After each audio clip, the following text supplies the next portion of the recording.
Lord, we give you thanks for the way you have taken care of each one of us. And we give you thanks for His Excellency, Retired General Yoweri Museveni, the President of the Republic of Uganda, who has arrived here. We are so grateful. Thank you for this family, for Canon Dr. Ruth Nankabirwa and the family, for the way you have taken care of them and the far you have elevated them for your ministry. Thank you for all the people here present in their capacities. They are your servants. May you bless all of us, and thank you for being our God. And now we pray for all the time here that whatever we shall be hearing from His Excellency will be to strengthen but also build us up. In the name of the Father, the Son, and the Holy Spirit. Amen. Let us all sit in the order of our salaries.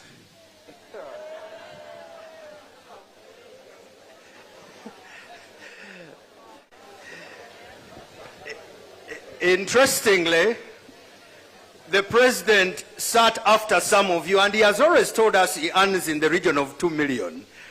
So the president also understands these things. Your Excellency, the President of the Republic of Uganda, General Yoweri Kaguta Museveni T, in a white shirt and kofira, it's good to see you. A rumor has it that I am Samson Kasumba, and we have met several times, albeit at a distance. Every time I dream, I see myself in a conversation with you for about a minute. But dreams never come true, that's for sure. I am not alone today. I do have somebody you know very well who has benefited from your pen very recently, also known as the Honorable Chiwanda Subi. He's also a very good drummer. Where is the Honorable Chiwanda Subi? Something, thank you so much. Ladies and gentlemen, I'd like to ask you if you have ever been given an appointment by His Excellency the President. Give a very big hand clap. That's the first category. Your Excellency, that tells you that a lot of people here have been personally appointed by yourself. The second category, if you have ever benefited from the work of His Excellency the President, give a very big hand clap.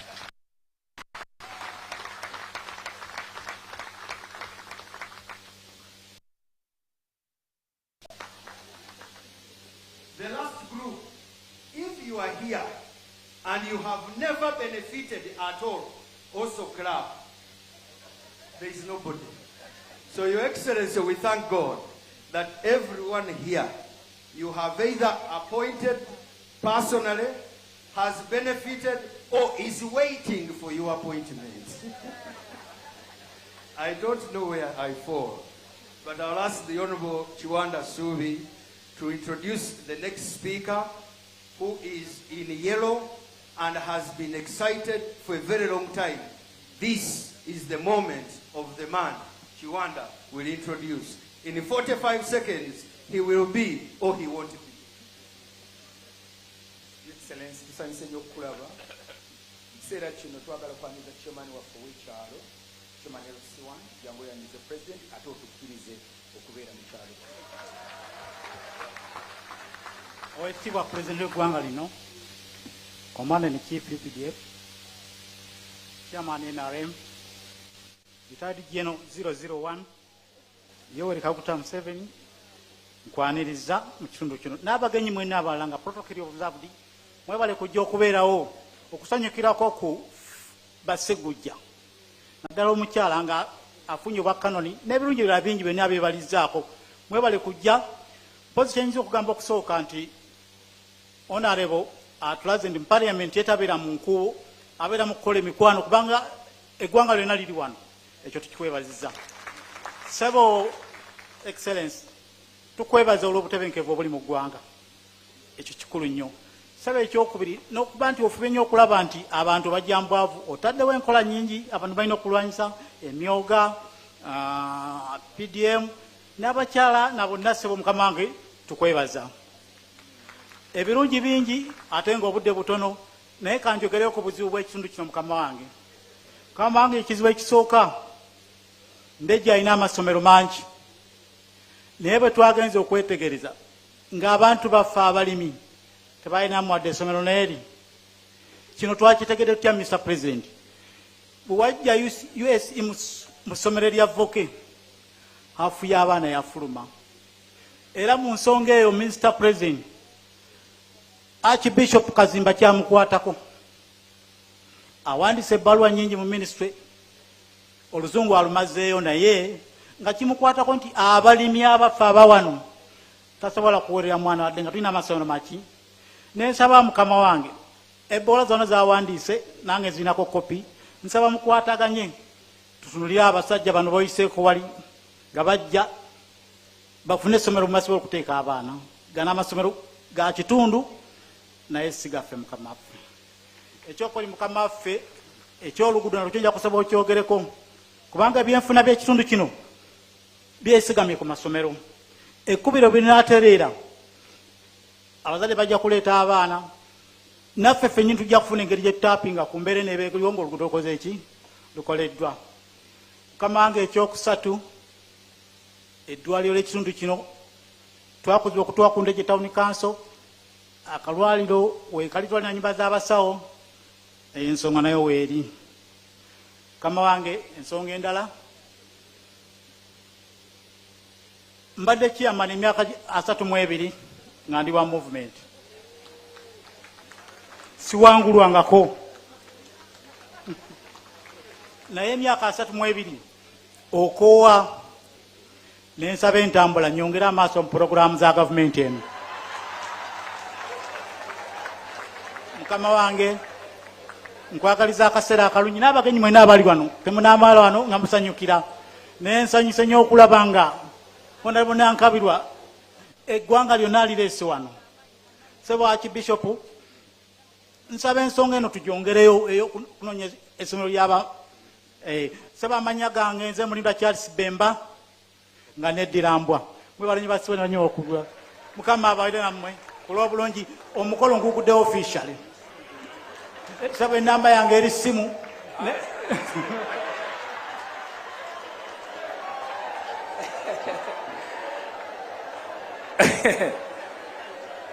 Your Excellency,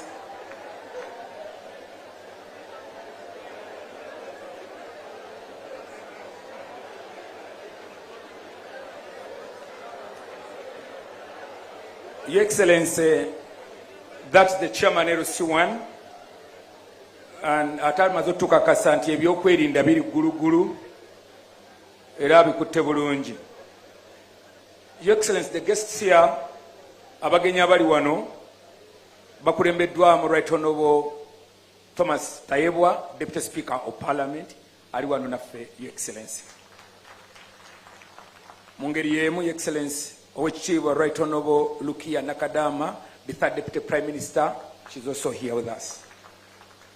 Tulina bamemba ba cabinet ya Uganda, Honorable Ministers of State and Ministers, Senior Cabinet Ministers, can you kindly stand up for recognition? The Honorable Cabinet Members, muyimirire, including Honorable Dr. Ruth Nankabirwa. Ochiwa President, bamemba wa Parliament, abaliko kati of the 11th Parliament, webali, kamba seva imirire. Bali wano, bonna bazze. Mu ngeri y'emu, Honorable Ruth Nankabirwa asaabinze ne bamemba ba Parliament okubeera mu CA okutuuka olwaleero. Nja kusaba bamemba ba Parliament mwenna abakozeko ne Honorable Ruth Nankabirwa muyimirire okuba mu Parliament y'omukaaga, CA, Dr. Matembe, tiimu yonna, Bonayo, Right Honorable Honorable Mbabali, Honorable Rosie, Vincent Bamulanga Kisempija, the whole team. Honorable Nyakaisiki, team eyo nekoze ne Honorable Ruth Nankabirwa, era we bali wano kubeera mpala mu CA okutuuka leero. Hajat Sophia knowledge uko ayimirira mpola mpola. Mukamange President tulina aba visiting members of Parliament aba ERA bali mu the East African Legislative Assembly bali wano bali mu kunyumirwa n'okulaba byonna ebigenda bakolemeddwa muwalawo Jacqueline.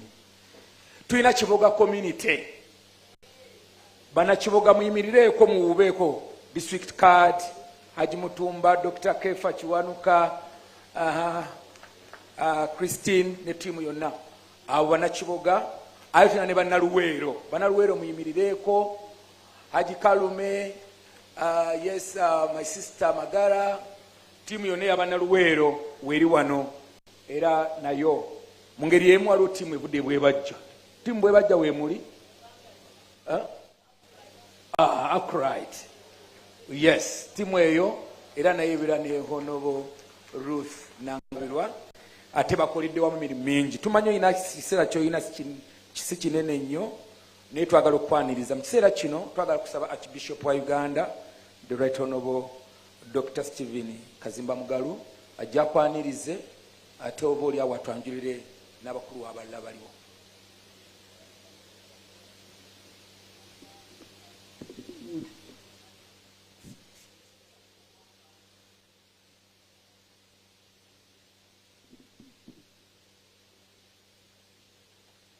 Omukulembeze w'eggwanga ow'ekitiibwa General Yoweri Kaguta Museveni njala okukwaniriza wano ate n'okukulisa olunaku lwa jjo lwazze okuggulawo ekkanisa yaffe eya All Saints.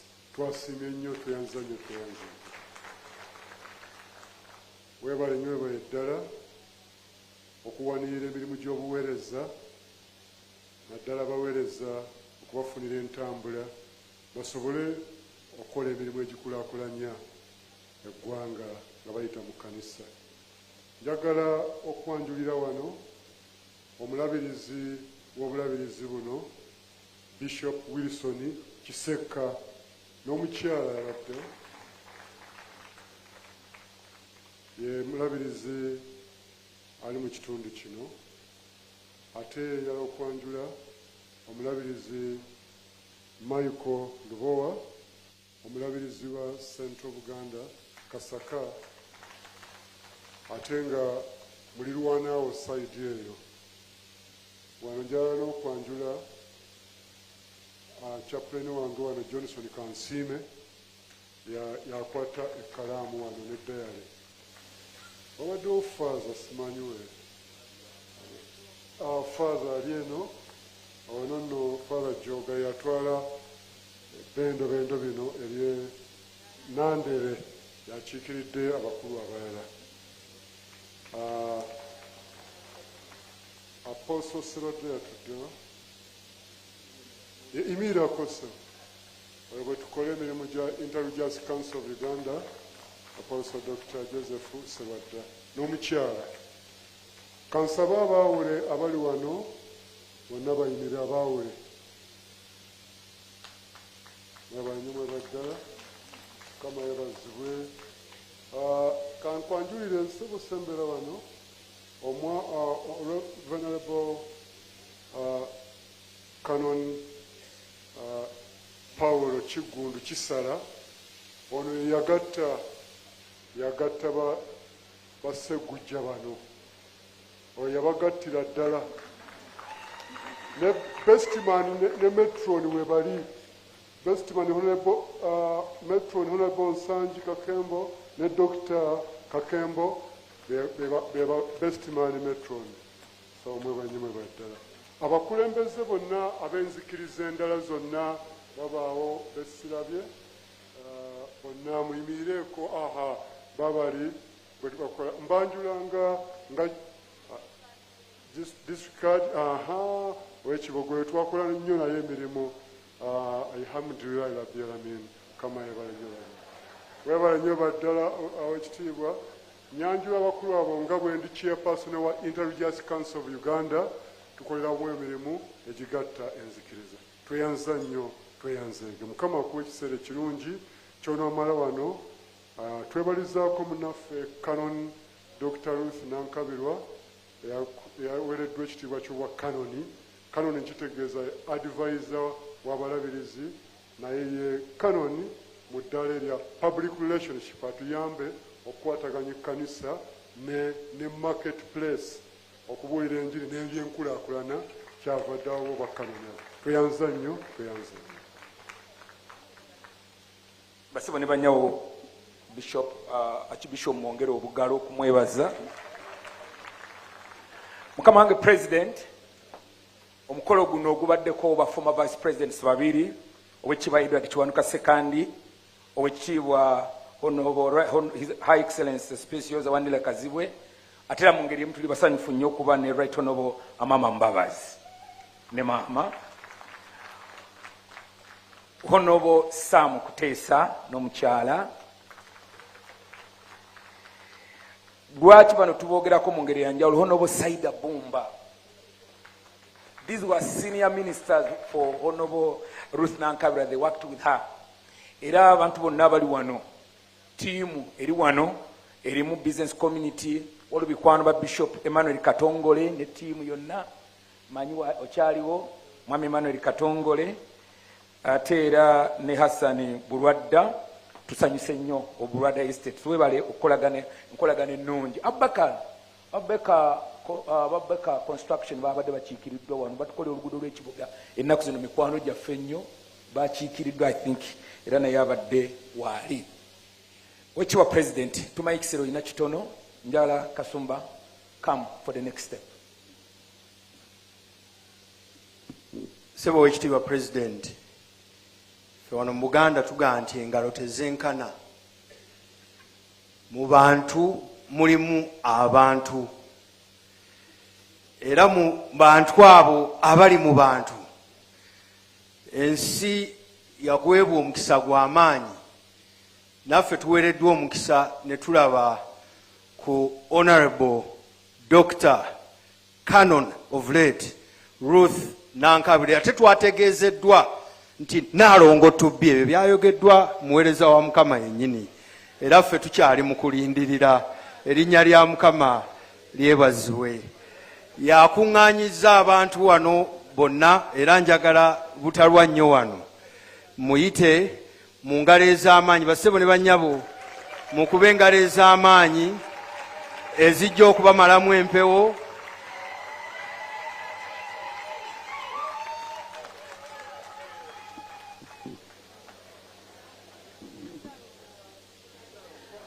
Mukama waffe yeebazibwa abooluganda. Mukama wange President, nzikiriza nnyimirire ku protocol kubanga abantu bano beesunze ebigambo byo, naye nga mbassaamu ekitiibwa abantu mwenna. Ku lwange, ku lw'omwami wange Fred Segujja, mukwano gwange, n'abaana bange ne bazadde bange abavudde ekiboga nga bakulembeddwa maama wange Mwannyoko, sister wo Nakyanzi, mugonvugonvu atudde somewhere, naye eyakulembeddemu ab'ekiboga, tukwaniriza mu maka gaffe Basegujja.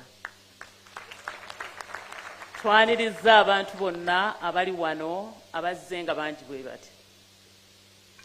Mube banjudde Mukama wange, tebanjudde yali driver waffe nga batutwala okutugatta nga driver Byenja Nyakaisiki Akiki.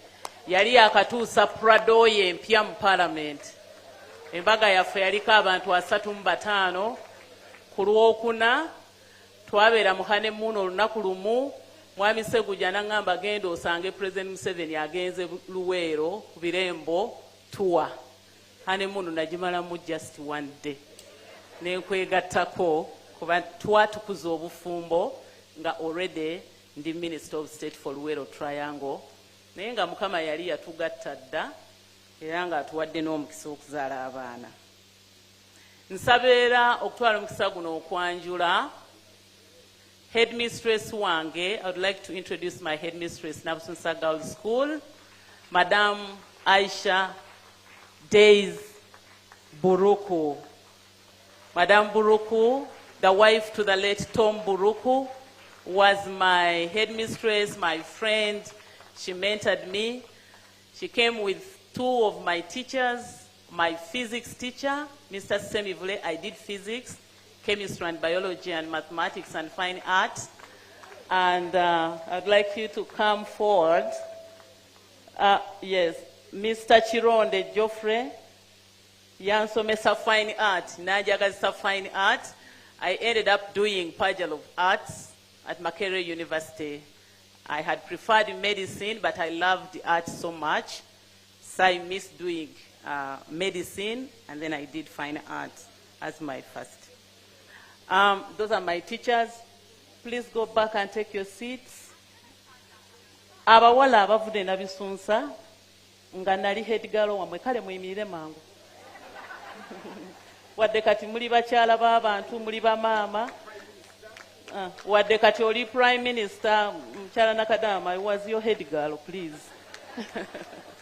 I was your head girl. Simanyi oba Honorable John Nasasira ne mukyala we bakyaliwo wano balinayo bagenze. Bwe twali mu CA mukama wange nga sirina ntambula ate nagenda Katonda n'akikola nenfuna olubuto naye nga nina okudduka mu CA ngende embulago okukyekingibwa nga nkozesa emmotoka eyo buli kaseera. Family eyo nebeera mukwano gyange era Naume Nasasira ne John Nasasira. I was so happy that you responded to my invitation. Honorable Chiwanda afubye n'ayanjula abantu bonna naye waliwo Father Sevume avudde mu St. Felicitas Catholic Church. Father Sevume avudde Kiboga district card bamwanjudde. Njagala kutwala omukisa guno okwaniriza kanjogereyo omuntu omu chairperson munnango wa NRM Ndawula owa Luweero. Ndawula ndowooza singa tekibadde ki yali badde ayogedde naye tajja kwogera kubanga olina okutuwa ebigambo byo ate tukuleka ogende ffe tugenda kusigala wano. Archbishop ne ttiimu ye bwe banaatuleka ne pulezidenti ebintu byonna baabiwadde omukisa. Silver Kyagulanyi agenda okuyimba nnyimba ez'ekirokole. Ntaate agenda kuyimba Cheza na Yesu. Juliana Kanyomozi agenda kutuyimbira ennyimba ez'eddiini awamu ne Mayanja owa piano yatulozezzaako dda.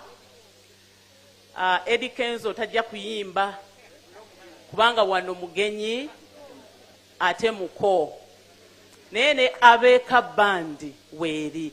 N'olwekyo abakiwulidde mukiwulidde nga ne Maddox waali. So please, when the rest leave, stay behind. Tomorrow is Sunday. Naye biri ebirala tebijja kubeerako. Yes. Mukama wange President, bwe nafuna amawulire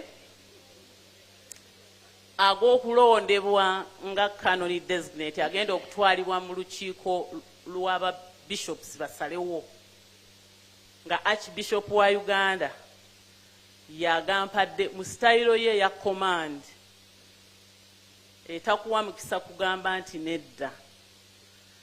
Yankubira essimu n'agamba ngenda mu lukiiko erinnya lyo ngenda ddiwaayo omwami wo mumanyi famire yo ngimanyi byokola mbimanyi tubadde tukola ffenna n'olwekyo sirowooza nti waliwo ensonga eyinza okugaana okubeera kanoni.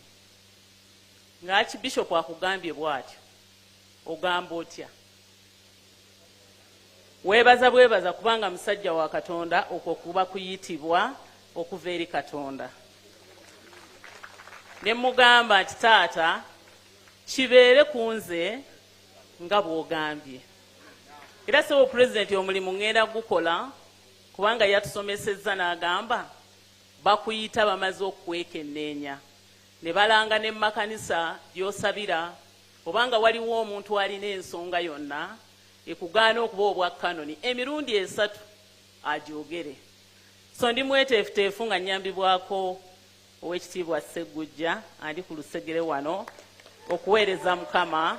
I know that you'll pray for me because we've been working together, but the President is the reason I know why I was called, because of the responsibilities that he has given me all along right from school.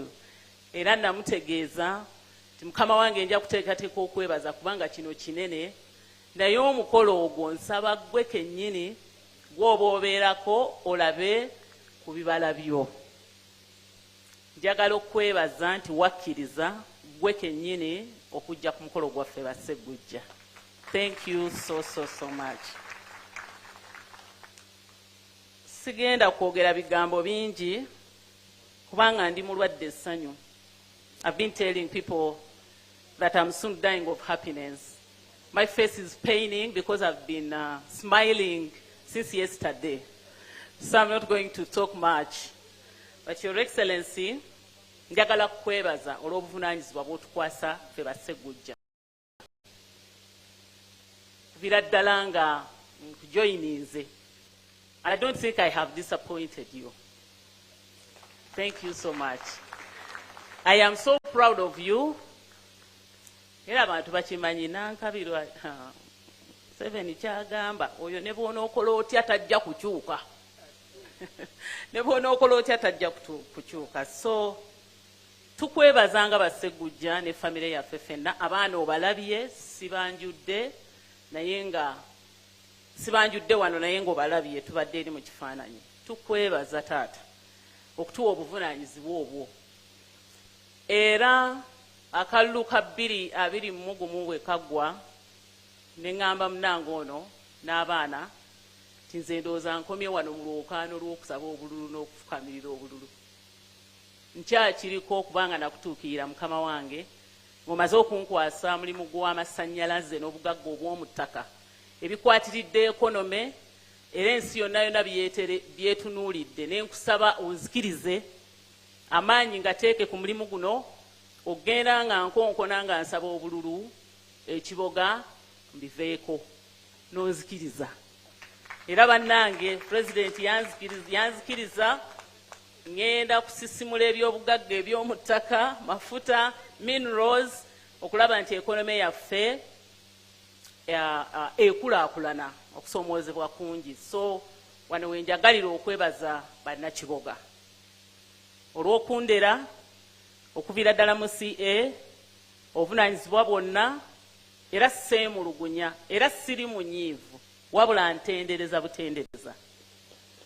Munzikirize amakanda nga simbe mu ministry eyo naye ate nga simbe na wano mu bannaluweero. Mukama wange wano wagenda kubeera Center of Unity era twakitandiseeko dda ne Mwami Sseggujja.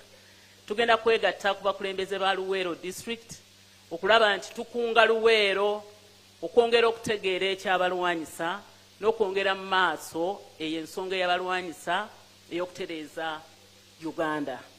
So bannakiboga abali wano, amaloboozi gaffe okwebaza kwaffe from the family of the Sseggujja mukutwalire abatasobodde kujja, naye ate era nga bannakiboga basazeewo okutegeka omukolo bo gwabwe batuyite beebalize ekiboga. Olunaku olwo tulukwase Mukama, bannakiboga nabo balabe ku gawuni ya kanoni waabwe. Ruth Nankabirwa muzeeyi osanze nagijjeemu dda.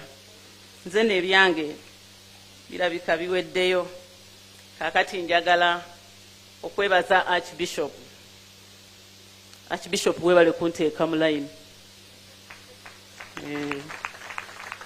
Thank you for really pasturing me and putting me in line. Aho bonnyambyeko munange kinaava gye ndi naye gwe ng'omukisa ogumpadde. Wannonda ne mbeera memba wa synod ng'oli bishop wa Mityana diocese. Nonnonda ekifo nali sikiwulirangako. Mbeera ambasada ayogerera Church of Uganda mu cabinet. Ajjukiza muzeeyi nti tukubanja Church of Uganda ebanja. Nti kaakati church house twagimazeeyo naye ettaka ly'e Makerere tukyabanjayo $21 billion. Tulina pulaani ey'okulaakulanya nti era genda eroddeyo PR ojjukize pulezidenti taatawo kugamba ontadde mu layini. Njagala kwebaza okunjigiriza enjiri n'okunjagazisa Katonda wange. Abantu bonna balina okubeera n'abantu ababakwatako, those who encourage them to pray. And you told us 3 things to focus on. One is prayer, second one is prayer, and the third one is prayer. Twabiwulidde bulungi. Thank you, His Grace, olw'okutulera. Nina ekirabo ekyandejje St. John's Sabadinkoni wandejje yantegeeza nti tulina Nanga, famire y'Abasegujja Enanga, sente ze mwatugamba tugenda kuzibawo olwaleero. Ekyokubiri muzeeyi, kyenja okusaba mu ddembe eryo kubanga naawe oli mwana w'abalokole. Nasanga nga waliwo obwetaavu obw'okuyimirizaawo ba archbishops. Mu hierarchy ya Church of Uganda, archbishop ali waggulu bw'ati. Era tulowooza n'ensawo zaabwe ziri waggulu. Era agenda okubuuza nga archbishop ate ensawo ebeera wansi. So nendowooza ku project esobola okuyimirizaawo amaka oba project y'aba archbishops. Nendaba nga balina ettaka where the palace is in Namirembe, the archbishop's palace. There was space. So I decided to construct apartments for the guests of the archbishop. Kubanga bakyaza. It's a storied building. Ngiserese ebweru wawedde. I want to furnish it. Engineer Tebyasa ali wano situkako tukwebaze kuba gozimbye. Engineer Tebyasa archbishop gwe yankwasa. Tugimaze ebulako sente ntono nnyo sijja zoogerera wano naye nze nkubya akaama bwe ndiba nga nkusanze nga bwe ntera okusanga tulyongera ne tubyogerako. But that's the project really where I feel my Thanksgiving should be dedicated. And I want to thank the guests here. During the service, Muzeeyi, batuwadde ssente. Simanyi oba bazibaze naye people have contributed towards this project.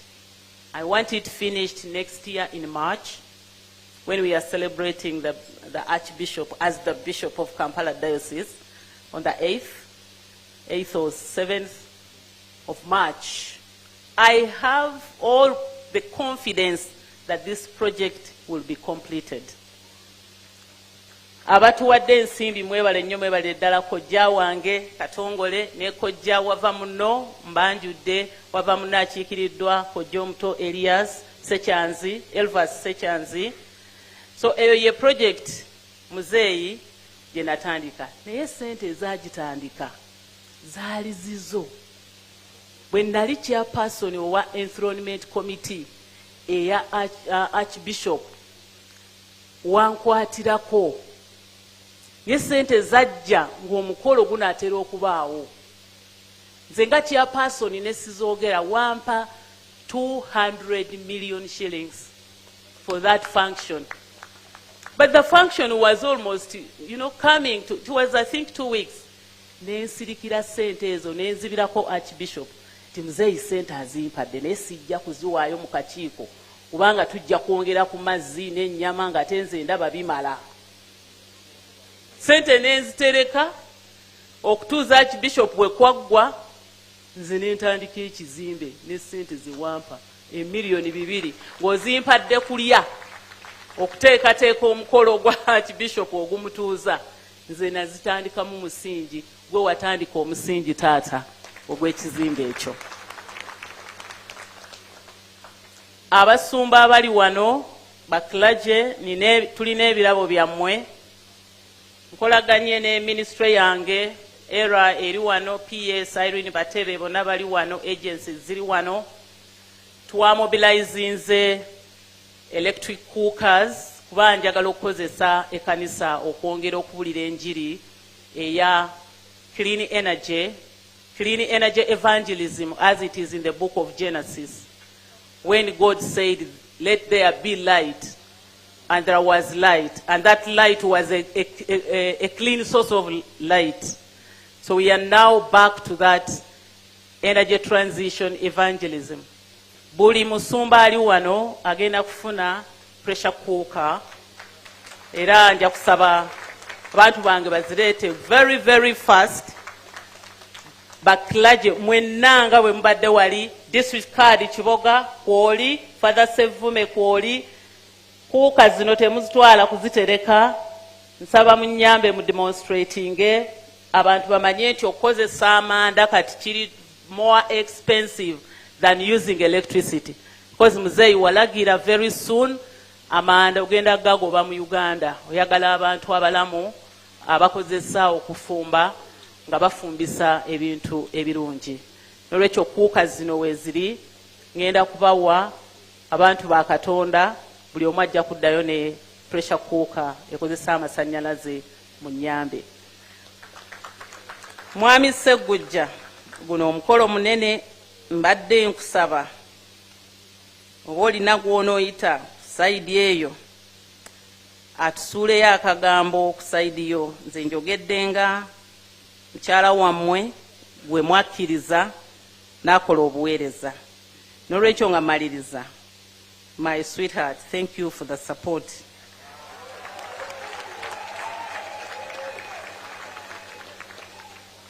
Muzeyogera n'otutuuza mu nkiiko ne tuvaayo ssaawa 5 ez'ekiro 6. Waliwo lwe twatuula e Nakasero, Isaac Musumba yali minisita waaki? Naye nze I carried pumpkin seeds because I knew that you were going to release us in the morning. I was the ones distributing pumpkin seeds chini muzeeyi. Naye naddayo ku makya ssaawa 11 okuva e Nakasero mu meeting eyo nga mwami Sseggujja alika ng'ate enkeera waalo okukyalira abaana ku ssomero. N'agenda n'akyalira abaana ku ssomero neesigala nga neebase. That kind of support, I can't take it for granted. Thank you so much for the support. Abaana mwebale nnyo obutaswaza nga bazadde bammwe. Obalabye muzeeyi, they are graduates, obaweeredde kubanga bw'obanga ompadde omulimu otuwadde ffenna. I have engineers, I have lithographers, I have human resource personnel. Basomye n'abalala bakyali ku university basoma. They are doing very good courses, alternative energy systems, software engineering, basoma. Naye tebatuwadde headache. Nkyebaliza Katonda nti tebannatuwa headache. Batugambye obwa kanoni buba bwa maama ne taata n'abaana. Watyanga omwana wa kanoni yali mu mawulire ng'akola ebyambyone. Mbasaba abaana baffe mugende mu maaso n'okweyisa bwe mutyo. Tubalaze abantu abakulu. We've showed you very important people in this country. The president and all the team that he works with. Please continue. Kankome wano nsabe Mwami Fred Sseggujja Munaluweero abeka akagambo kayogera, then tujja kusaba ndowooza kiwanda kyekyo. Tujja kumusaba after us. Okay, we will come. Badde mpambye obukulembeze bwammwe. Nsaba Mwami Sseggujja mukodomi wo akubuuzeeko. Mukadde waffe president wa Uganda, ku lwange n'abantu b'enju yange tukwaniriza nnyo wano. Wano awaka tetulina linnya ddala lye tukuyita okuggyako muzeeyi, era buli okudda wano muzeeyi antumye, muzeeyi era ssebo tukwebaza okutussaamu obwesiga ebbanga lino lyonna. Mwana muwala ono we yatandikira n'otandika omutuma paka kati, ssebo we can't take it for granted. Siri mwogezi nnyo bannange ono ebigambo ebisinga yabitwala naye waliwo ebintu byozza okola nga saagala tubibuuse maaso. Ekitundu kino walwaniramu era lumu twali wano nakubira essimu n'omugamba oli luddawa oli matwale gangaawo nakusibyaki wamusupurisinga wagenda omenya ekyalo ku kyalo paka Kalasa nanga pulezidenti asinga n'okumanya wano nemugamba uyu muyiikira wano so naye kiki kyengezaako okujjayo nti wansi awo waliwo detach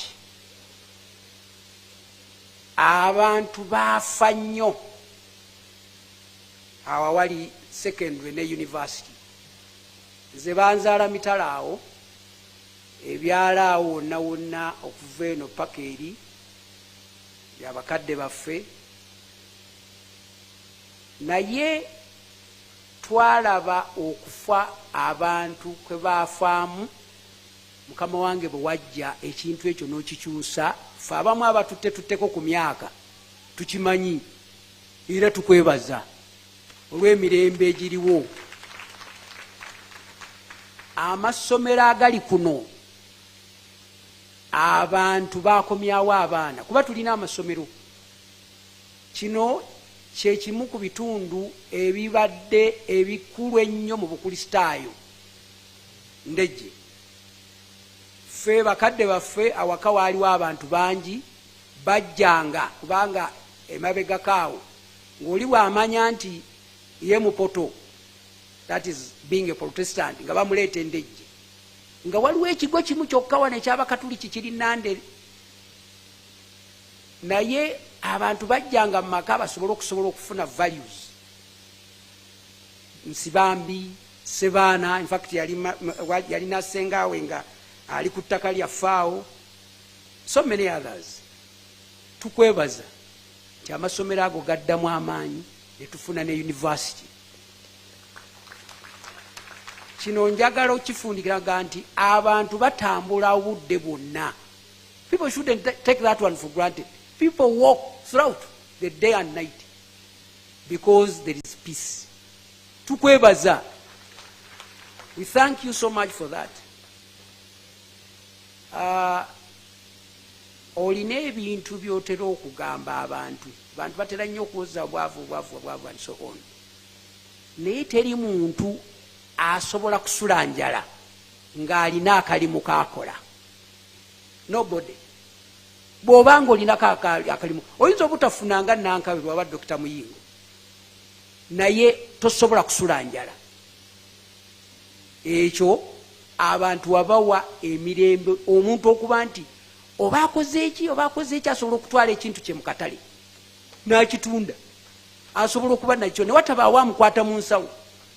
Ffe tusomedde awo e Kampala nga waliwo abasajja abasazi b'ensawo mwe muyinza okuba nga temwabamanya nnyo naye baali awo ku paaka awo nga basazi ba nsawo. Olwaleero ebintu byatereera. Omuntu bw'oba olina kyokoze ojja kuba okola ki. Tulina kye tugamba nti teri bufuzi butava eri Katonda. Abakitegeera bakitegeere. Nja kumaliriza na kano nti Mukama bw'atakuuma kibuga tweyanziza nnyo ssebo. Wagambye ebigambo ndabikujjako naye mbirabye nga mwebiri. Ab'ekigo ky'e Nandere taata nga Reverend Father Joga wali wano bagenda kuweza emyaka 125. Tewali mulala gwe bandyagadde abeere mugenyi mukulu nga Nandere ate gwe oli munnabulemeezi omanyi Nandere kyeki. Era Bishop ebbaluwa yagiwandiika ejja kutuuka mu State House. Akalanga ak'okubiri saayagadde kuleeta mu byabufuzi naye wano meeya wa Nuupu Ssebbowa bwe yalabye nga amasannyalaze ge wasuubiza wano long ago 1994 babadde bagamba muzeeyi masanyalaze nembaga nti munswaza muyinza okwogera amasanyalaze eri pulezidenti nga nze nannyini gwo. Amasanyalaze g'essambwe emiti gyatuuka 2 weeks ago. Kyewasuubiza kyakolebwa. Meeya n'asanyuka owa Nuupu n'aga nti nze mbivuddemu ebya Nuupu. N'abantu nga 400 basuze mu ngattaawo. Naye olw'obudde tetwabateeseteese waali balabye agasajja ga Nuupu ago nga gagamba muzeeyi abeewo nga bakulembeddwa meeya wa Ndejje Town Council wa Nuupu, naye amasanyalaze gamusisimudde n'agamba gwoliko ebifuna olaba amasanyalaze gatuuse. Ekisembayo nina aba boda bange awo Kiregeya wookyamidde. Tiimu eyo be basirikale bange be bambuulira tulabye boda, tulabye emmotoka eyambuka waggulu osuubira y'abagenyi. That is my defense. Balina enteekateeka zaabwe naye nze nabagulidde bajaaji 2 olw'okubeebaza omulimu gwe bakola. Bajaaji weeziri wano ne number plates ojja kuziwa buwi mukisa. Ng'omanyi ky'oliteekako ekirala bw'oliba osiimye naawe n'ogamba onkwatireko nze nga neebaza Katonda. Bwe bw'obulango bwange bubiri bwe njagadde nneme kwerabira muzeeyi. Thank you so much for listening to me.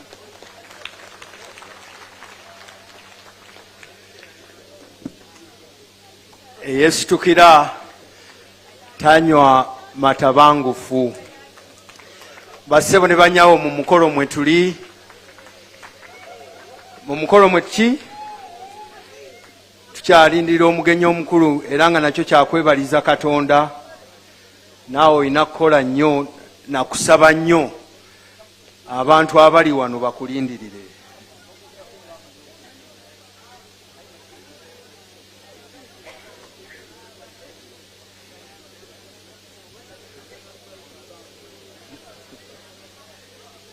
Samson Archbishop yakwogeddeko ng'amanyi okuyimba. Kayimba osobola okutuwa. Bwenfune dembe mobulamu bwange obo bwembela monaku Yesu onji girize okokirizanga bulengeri yona montade kambabuze mirembe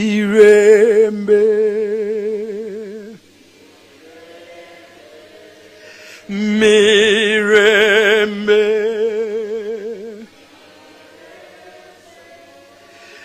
mukama njagala mirembe Setani waleta ebike mobie yemo saesu vilyange nti Yesu alava obunafa bwange laye atambola nange.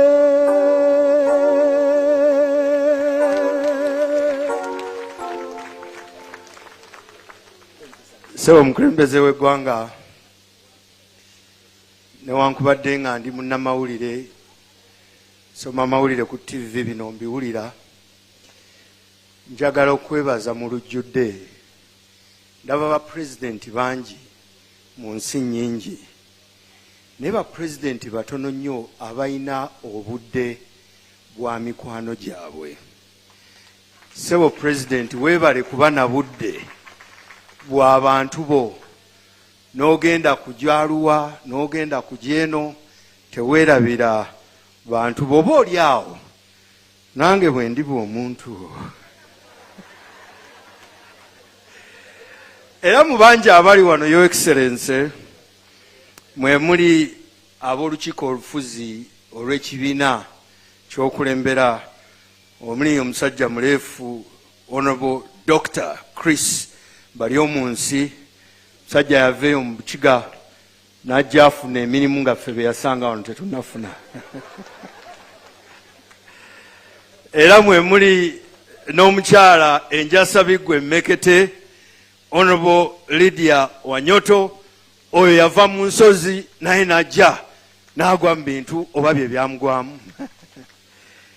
Ate era mwe muli n'owekitiibwa ennyo Kiwanda Godfrey Suubi, abadde kazindaalo wano, oyo naye mutuule eyo nammwe mbu enamba 4. Naye era twabadde mu mawulire awo ne tuwulira nti wiiki eno yennyini nnyini ate wamwongedde ebintu era yongedde kubigwamu n'asaaba bisaabe. Ekiseera kino, Your Excellency, nzikiriza mpite amyuka Speaker wa Parliament ya Uganda, owekitiibwa ennyo T-squared, okyo nno kibalo, double T, Thomas Tayebwa.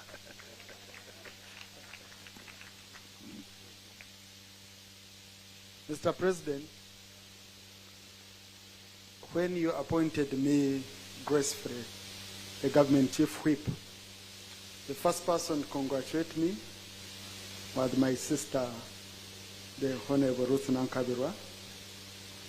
She was the first person to take me for lunch, but above all, Mr. President, she offered mentorship to me for 1 week on how to acclimatize myself with the office. I want to thank you, Honorable Ruth Nankabirwa. But Mr. President, she has not stopped there. She has supported us when we have MPs whom we need to be mentored, to be supported. We refer them to her, and she's doing a fantastic job. Finally, Mr. President, I want to thank you in front of these people for not forgetting your cadres. There are very many people whom I see sometimes shaken. What will the public say? What will what say? But the President has always reminded us that in the NRM house, there is enough space for the NRM loyal cadres. Your reappointment of Dr. Ruth Nankabirwa confirmed that message. And now, Ruth, you've set a very good example for us to show that the moment you are loyal to the NRM, it will never forget you. I want to thank you, and thank you for being a very good example for us. But above all, Mr. President, thank you for keeping your word to the cadres of the NRM. With those very many words, I want to invite you to speak to the congregation.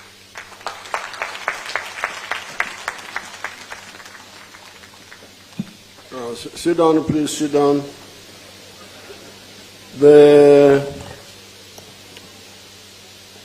I will speak in English.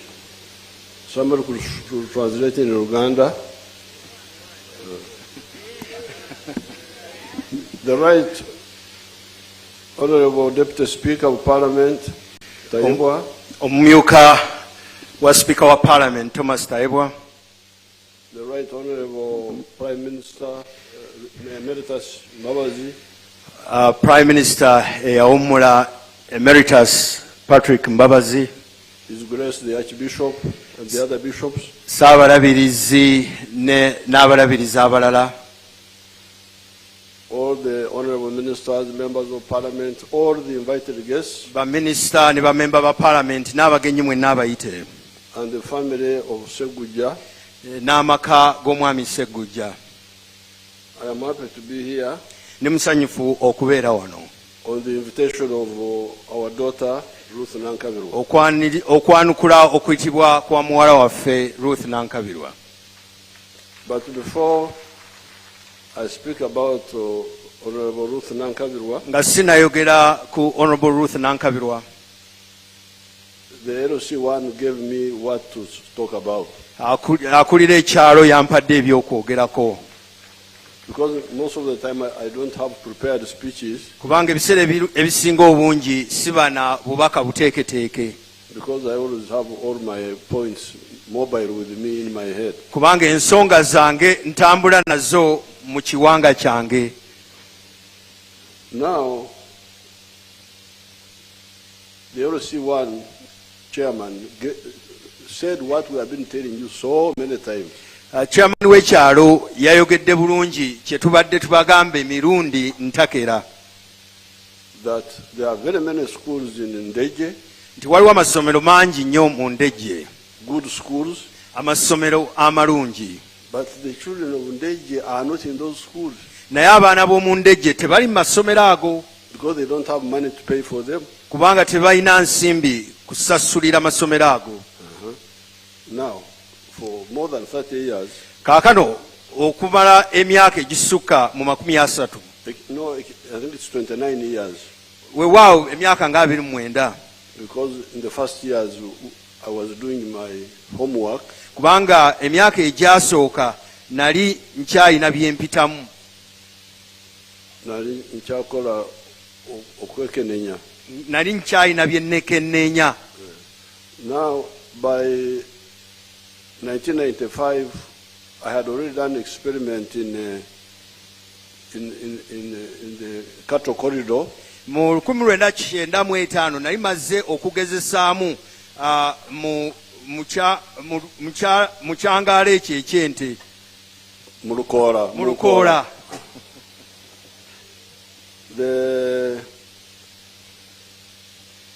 I had implemented what we had been talking about since our student days. Nali maze okuteeka mu nkola bye twali twogerako okuva mu biseera nga tukyasoma In the 1960s. mu myaka egya 1960. And before I forget, I'm very happy to see my university mate, Nga sinerabira nsanyuse nnyo okulaba munnange bwe twasoma mu ssettendekero, Aisha Buruku, Aisha Buruku. Sykes. Her real name is Sykes. Erinnya lye eddala ettuufu lyeryo pulezidenti yayogedde.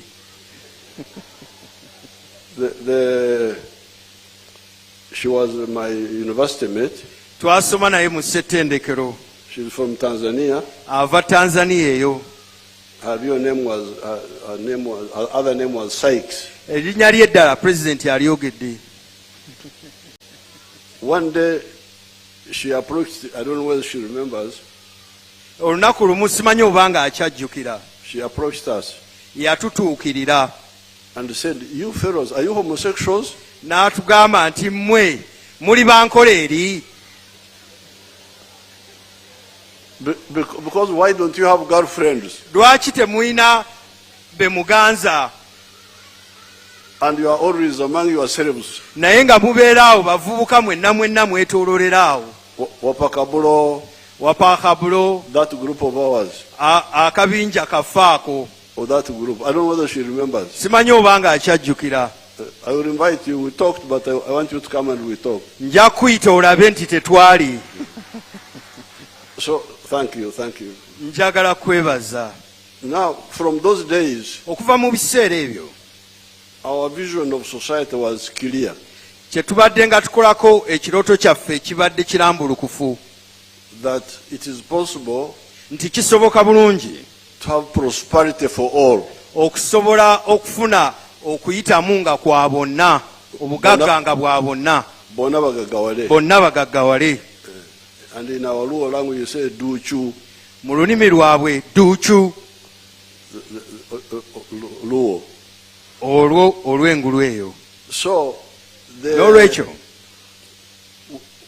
in the 1996 manifesto, mu biteeso byaffe ebya 1996 we proposed the 4 acres model. twagezaako okulambulula enteekateeka eya eka 4. In writing, not talking, not what, but si in writing. kwogera bwogezi naye mu buwandiike. And we also recommended the enterprises. Era ne tuwa ekirowoozo ku nteekateeka ey'ebitongole.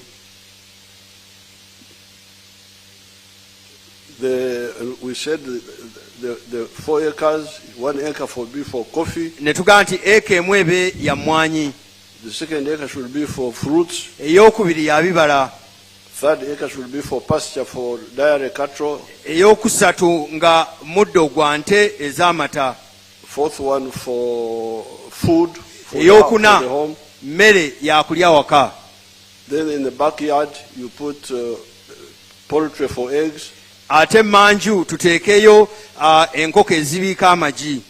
Then piggery, those who don't mind pigs. Ate n'abo abatafaayo ku P1G nabo babe n'enteekateeka yaabwe. And finally fish farming. Ate ekyenkomeredde okulima ebyennyanja. In writing. Ekyo nga kiri mu buwandiike. But and soon we started putting programs in place.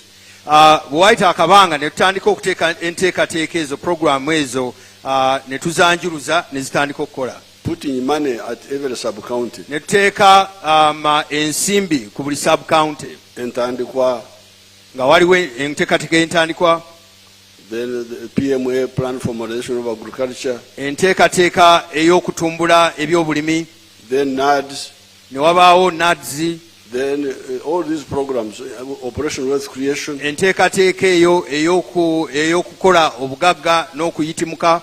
All that time we are begging people, please get out of poverty. This is how you do it. Nga twegayirira abantu muve mu bwavu, eno y'enteekateeka ennambulukufu mwe musobola okuviiramu mu bwavu.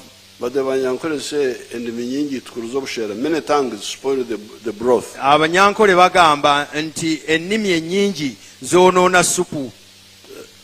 Nankabirwa yampabulako mu by'Oluganda nti emiwawo there's a Luganda one you told me. She's always my translating in Luganda. Emyasiro emingi giwa byembwa. Ebiki? Emyasiro okwasira genda okwate. Onamugamba genda eno ate omulala gamba deno ng'olagira embwa. Okay, so that Emyasiro emingi giwa byembwa. Kale mukiwulidde mu Luganda. Bamuwe engalo ez'amaanyi.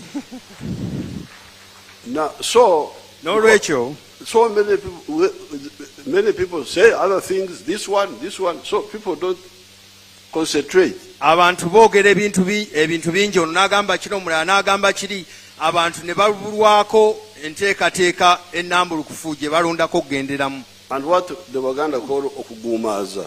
Abaganda kye bayita okuguumaaza. To divert people's attention. Okujja abantu ku nkola eyandibadde ennambulukufu entuufu. And be occupied by wrong things. Ne bagembalira ebiseera mu bintu ebikyamu. So now you hear, I normally tell you, please, especially the political leaders, because of not being serious, because many of them are not serious. Ntera okutegeeza abakulembeze b'ebyobufuzi kubanga bangi ku bo ebintu babitwala nga byakusaaga. They just want power, but they don't know what to do. They don't even bother. Baagala buyinza naye tebamanyi kituufu kyakola, n'okufaayo tebafaayo. So you come to an area, want roads, want electricity, want tarmac road. N'otuuka mu kifo twagala masannyalaze, twagala kolaasi.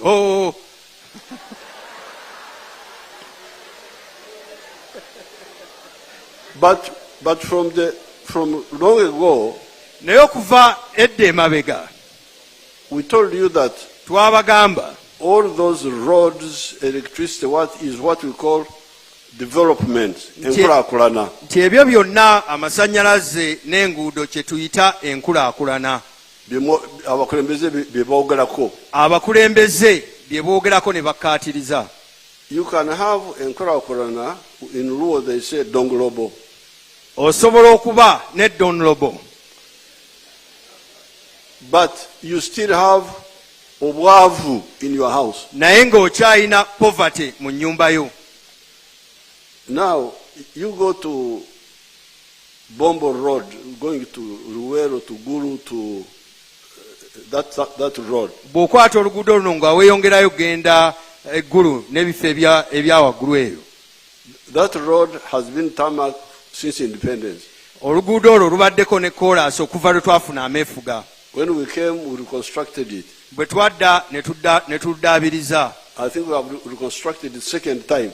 Ndowooza tuyinza n'okuba nga twaluddamu enfunde omulundi ogwokubiri. Now, if you go there, will you not find poor people there? Naye bw'ogenda ku luguudo okwo toosangeko abaavu. Just near the road. Kumpi n'oluguudo. Development is there, there's tarmac road. Enkulaakulana weeri, koolaasi wali. The electricity is there. Amasannyalaze kwe gayita. The telephones are there. Essimu balina mu ngalo. But there is poverty. Naye ng'obwavu bungi. People have not bothered to get our other message. Kubanga abantu tebafuddeeyo kufuna bubaka bwaffe buli obulala. Obugagga. Obw'obugagga. Wealth is in homes. Obugagga buli mu maka. It is direct to the home. It is not mutale eri waka. Buli butereevu mu maka so si tebuli ku ttale. So therefore, n'olwekyo I want to thank the LC5, the LC1. Njagala okwebaza chairman w'ekyalo. Because you hear people want a public university in Bunyoro, want a public university in Acholi, want a public university. Yes, I want to do research on Guru University. Njagala okunoonyereza ku Guru University kubanga oli abantu nga baagala twagala settendokero wano tujagala wali tujagala wano tujagala wali. I don't know who are the majority of the children in the Guru University now. Sinnamanya bulungi abaana abasinga obungi mu Guru University baawa. I want to do some research. Njagala okubaako okwekenneenya. Because you hear, I was studying in Dar es Salaam. Nze nali nsoma Dar es Salaam. If you have money, you can study anywhere. Bw'obanga olina obugagga osobola okusomera buli w'oyagala. So therefore, n'olwekyo what the LC one chairman said, he said, please, amasomero amarungi gatuyisiddeko. Chairman w'ekyalaga nti amasomero amalungi kati boogi. Naye abaana abalimu bonna abasinga si baffe. Naye abaana abasingamu si baawano. That is NRM Manifesto 1996. Ekyo kye kyali mu manifesto ye NRM 1996. If you go inside a bit, singa weeyongerako ko munda towards Ngoma, towards Dwaniro, the other side of Kapeka, ngodda engoma ne gye twalwanira e Kapeeka eyo, the roads are very bad. Enguudo si nnungi nnyo. I think electricity has just been taken to Ngoma. Oba oli awo amasannyalaze gayinza n'okuba gaakatuuka eŋŋoma. But the other time I went there with the cabinet ministers. Naye ebiseera si bingi nnyo emabega awo nagendayo ne baminisita ba cabinet. Some of the families there are now very rich. Amaka agamu erudde eyo ssente balina. The road is bad. Oluguudo lubi. But they have cows, they sell milk. Balina ente batunda amata. And they have a lot of money. Sente baziyina mbungi. When I look after my pigs, I don't look after pigs, but suppose I look after my pigs here in Nakusubyaki. Bwe ndabirira obusolo bwange wano mu Nakusubyaki. Nakikonge. Ekalasa. Emugogo. And I put my pigs on a pickup. Obusolo bwange obwo ne mbuteeka ku pickup ku kabangali. The road on which I come, even if it's not tarmac, oluguudo okwentambulira ne luba teruliko koolaasi. Will the pigs riot and say, no, we are not going to Kampala because embizi tezisobola kwekalakaasa tetujja genda Kampala zo zituuka. Because there's no tarmac road. Kubanga twagala tutwale Kampala nga tetuyise ku koolaasi zo zijja genda. So please, n'olwekyo bannange, I'm really not happy with the people who divert our people's attention. Siri musanyufu nnyo eri abantu abawabya abantu baffe okuva ku bubaka bwaffe. And when I was still active in the Scripture Union, bwe nali nkyali nnyo mu Scripture Union nga ndi mujjumbize. I remember but I know many of the quotations in Runyankore. Ebisinga ebyawandikibwa mu Runyankore ziri abareeba abahereza ekyokusinza abaana bato. Woe unto those who give intoxicants to the children or something like that. Zibasanze abo abawabya abaana abato. So this is what I would like to quote for them. Ekyo kye njagala okubagamba that zibasanze nti zibasanze abawubya abaana abato. So the people who are not well informed are also like young people who need proper guidance. Abantu abatalina bubaka butuufu nabo balinga baana bato kubanga beetaaga okuluŋŋamizibwa okutuufu. So those leaders who they don't listen to any message, they don't even bother. And then when we have a showdown, until we have a showdown. Waliwo abakulembeze abatawuliza bubaka bw'NRM ate tebasaayo mulaka okutuusa lwe tugenda mu kafubo. Because all these problems were not necessary. Kubanga obuzibu buno bonna bonna si bwandibaddewo era bwali tebwetaagisa. We didn't have to fight another war, especially after 1979. Kyali kyetaagisa kulwana lutalo lulala okusingira ddala nga Amini amaze okuvaawo mu 1979. But we said, please, people, they think they are very clever. Naye ne tubegayirira bannanga abantu bo balowooza bategeera nnyo tusinga. So n'olwekyo we had to sort it out. Twali tuyina okusooka okukisonjola. The hard way. Engeri eteri nnyangu. Which was totally unnecessary. Eyali teyeetaagisiza ddala. So really the people who have been wasting our time. Abantu bano ababadde bamalawo obudde bwaffe. They don't even have the politeness to say, you stupid man, what are you talking about? Tebalina bukakamu kwogera ekyo kyayogedde sinza kiddamu. Obwetowaze. Baali tebalina bwetowaze. Kasumba thinks I don't know Luganda, just Your Excellency, ekiri kyoyogedde kisobola kikozesa. So therefore now, n'olwekyo kaakano the message of the LC1 obubaka bwa chairman w'ekyalo confirms what I have been telling you so many times. Bukakasa kye mbadde mbagamba ebiseera ebisinga obungi. Seek ye first the kingdom of heaven. Nti musooke munoonye obwakabaka bwa Katonda. But the rest will be added unto you. N'ebirala binaabongerwako. But when it comes to life on earth, naye bwe kituuka ku bulamu bw'oku nsi wano, our advice is seek ye first homestead incomes. Kye tubagamba nti musooke munoonye okufuna okw'omu maka. The rest will be added unto you. Ebirala bijja bongerwako. But roads, I don't know what. Enguudo simanyi kino simanyi kiri.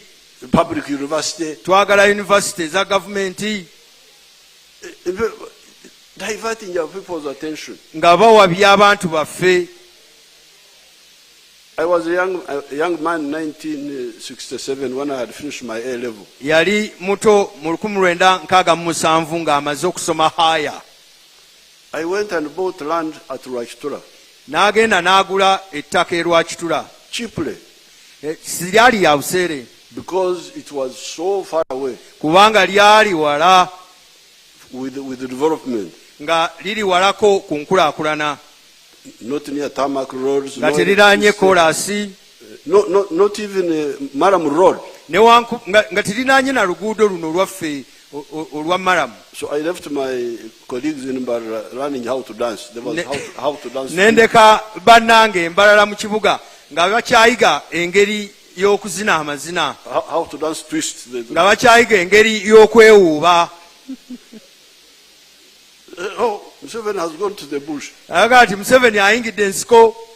Now, I was going where there was wealth. I was looking for wealth. Nze nali ngenda eri obugagga nga nnoonya bugagga. Kubanga ente tezirya kolasi. Kubanga ente tezirya kolasi. tezoota masanyalaze, tezoota amasanyalaze, they eat pasture, zirya muddo. and this is what I was looking for. Ate ebyo bye nali nnoonyanga mu nsiko eri gyebiri. That's why I went to Victoria in 1967 when it was bush. Kye kyantwala erwakitula mu 1967 ng'ekyali ensiko. Now, I was looking for Obugagga. Nali nnoonya bugagga. Now I have both. I have both Obugagga and even the enkulaakulana. Kati nina byombi, obugagga nabufuna, enkulaakulana ensanzeeyo byombi mbirina. Tarmac road has come. Oluguudo lwa kolasi luzze. Electricity has come. Amasanyalaze gansanzeeyo. These telephones. Essimu nzirina. They even brought piped water from Lake Kaichera to we now have piped water. N'amazzi ag'emidimu nago baagaleeta. They found when I was a rich man long ago. Bansanga nagagawalada. So I'm really tired of the misleaders of our people. Nkooye abantu abawubya abantu baffe mbakooye. And they should check themselves. Ate beekebere. Or I will check them. Oba si kyo nze nja bayamba mbakebere. Now by chance nfunye omukisa. No, to check. Check is to beekomeko. Beekomeko bagenda kubakomya. Bwe bateekomeko nze nja bakomya. So n'olwekyo it was just God, because the LOC one was talking about what I was thinking in my head. Katonda ayisemu chairman w'ekyalo okwanjuluza ebibadde mu mutwe gwange bye mbadde nfumiitirizaako. Now the second issue he talked about, ensonga ey'okubiri gy'ayogeddeko, the road. Oluguudo. The road from Bombo. Oluguudo oluva e Bombo. To Ndeje. Olugenda e Ndeje. To Nakusubyaki. Olugenda e Nakusubyaki. Nakikonge. Nakikonge. Kalasa. Kalasa. No, Makurubita. Makurubita. Katiti. Katiti. Kalasa. Kalasa.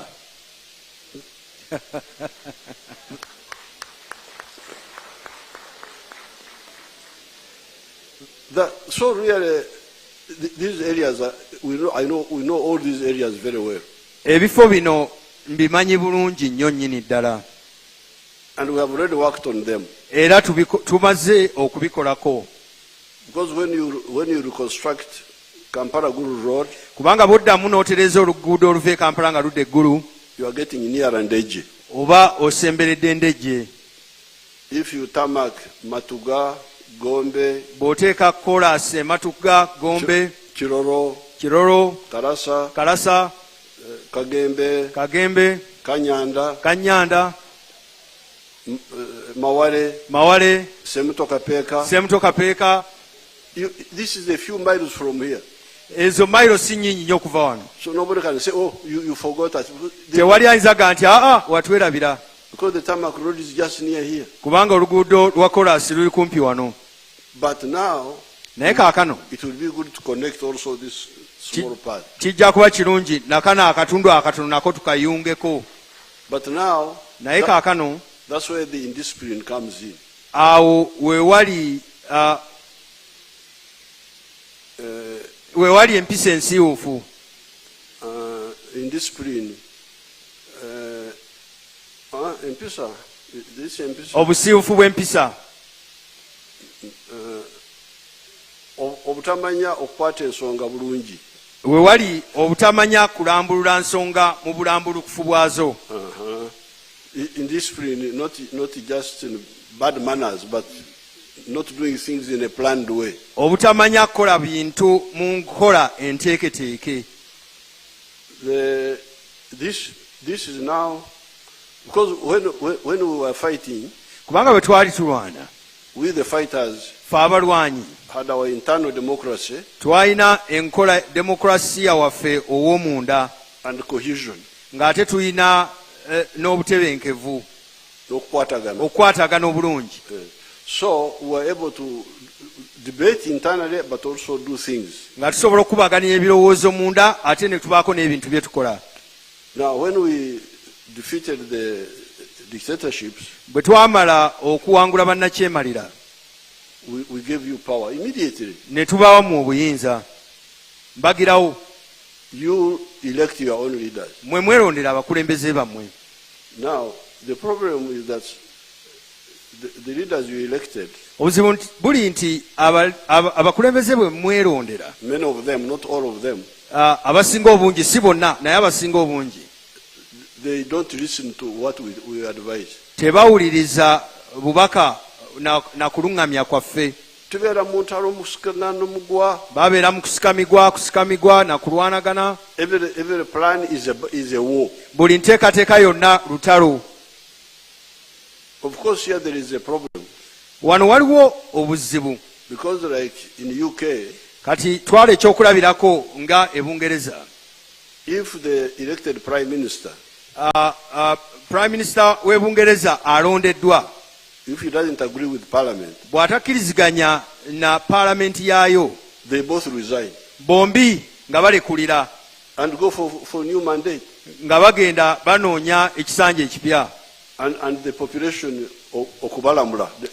Abantu nga babasalirawo kye banaabakolera. Yes, you are right, you are wrong.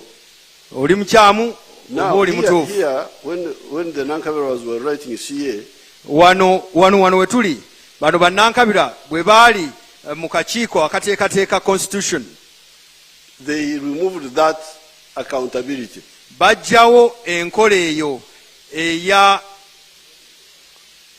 Bweba tetukiriziganya tugende mu bantu batusalireko. bajjawo enkola eyo eyandisobozesezza nti bwe tutakkiriziganya tudde mu bantu bo batusalirewo. Now here there is paralysis. Kaakano wano waliwo okusannyalala. President can propose something Pulezidenti ayinza okubaawo kyaleese which he thinks is very crucial. kyalowooza nti ekyo kikulu nnyo. Parliament blocks it. Paalamenti n'ekiziyiza n'ekisimbira ekkuuli. They stay there stagnant. Kaakati ne balyoka babeeraawo nga basanyaladde Now, nga teri agenda mu maaso. the good thing is that I'm a patient person. Ekirungi nti nze Katonda yampa obugumiikiriza. Most of the time I keep quiet. Ebiseera ebisinga obungi nga nze neesirikira bwekke. And even if I don't agree, but I keep quiet. Ne bwe mbasikkiriziganya nabo. But in 2006, Naye mu 2006, no, before, nga tetunnatuuka naawo, I brought how to build Bujagali Dam. naleeta engeri y'okuzimbamu ebbibiro ly'e Bujagali.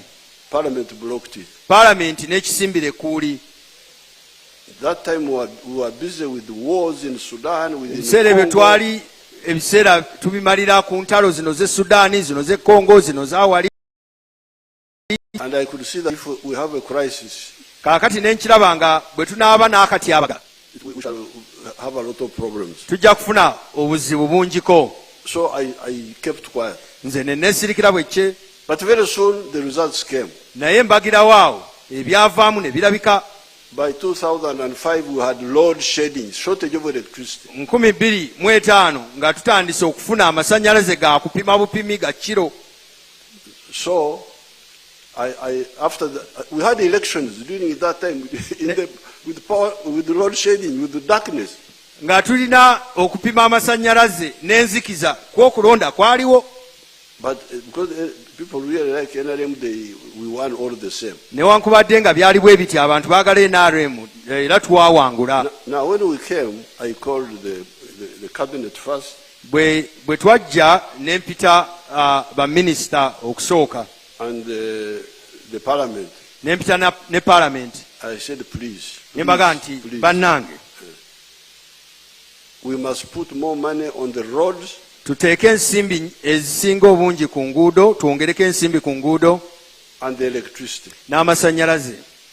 If parliament had not agreed at that time, singa parliament teyakkiriziganya nange, we are going to have a showdown. Twali tugenda kufuna ekiseera n'ekizibu.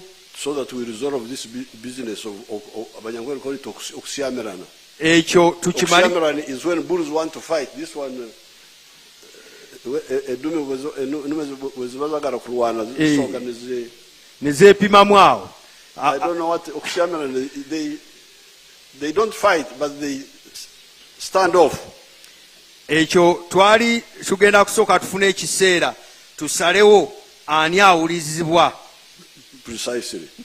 But fortunately, Parliament agreed. naye katonda n'asaasira palamenti nekkiriza And we put more money on the roads. ne tuteeka ensimbi nnyingi ku nguudo. That's how you get all these roads we are talking about. Kyova olaba ng'olina zino enguudo zonna ze twogerako And also electricity. n'amasannyalaze. Now we have surplus electricity Kaakati amasannyalaze gasinga ku ge tukozesa because of that decision. olwa okusalawo okwo okwali erudda awo. So therefore, N'olwekyo when it comes to the road you are talking about, bwe kituuka ku luguudo olwo lwe mwogerako, these roads can be done. enguudo zino zisobola okukolebwa, But you must tell your MPs, members of parliament, naye mugambe ababaka ababakiikirira to listen to our budgeting. bawulirizibwe bawulirize enteekateeka yaffe ey'ebyensimbi, embalirira yaffe ey'ebyensimbi, engabanya y'ensimbi. Because we know what we are talking about, we are sure. Kye twogerako tukimanyi era tukikakasa. Now we are talking about these parasitic groups called authorities. Kaakati tubadde twogera ku bibinja bino ebinyuunyuusi, agencies, ebitongole bya gavumenti. Those groups, ebibinja ebyo by 2016, mu 2016 were employing only 3,905 people. byali biwa ebitongole ebyo byali biwa emirimu 3,000 zaali zikozesa abantu 3,905. And there were those 3,000 kati abantu abo 3,905 we are using 2.2 trillion shillings. nga bakozesa ensimbi obutabalika bubiri n'obutundu bubiri. The ministries and the army n'amagye were employing 18,000 people. nga zikozesa abantu 1,800. The army, I don't want to give you the number, but a big one. Amagye sijja bawa namba olw'ensonga ze mutegedde. But I can tell you that when the army was smallest, naye njagala kubategeeza nti amagye nga gakyali matono 1991, mu 1981 we had 41,000 soldiers. twalina abajaasi 40,000. Now, by this time, 2016, there were more than that. naye nga mu 2016 baali basingawo. So, these 18,000 plus whatever number of the army, ogumu 8 n'omuwendo ogw'amagye gwonna gwe twala gwonna, they were using 2.6 trillion. nga bakozesa obutabalika 2.6. 3,000 bakozesa obutabalika 2.2. abantu abawera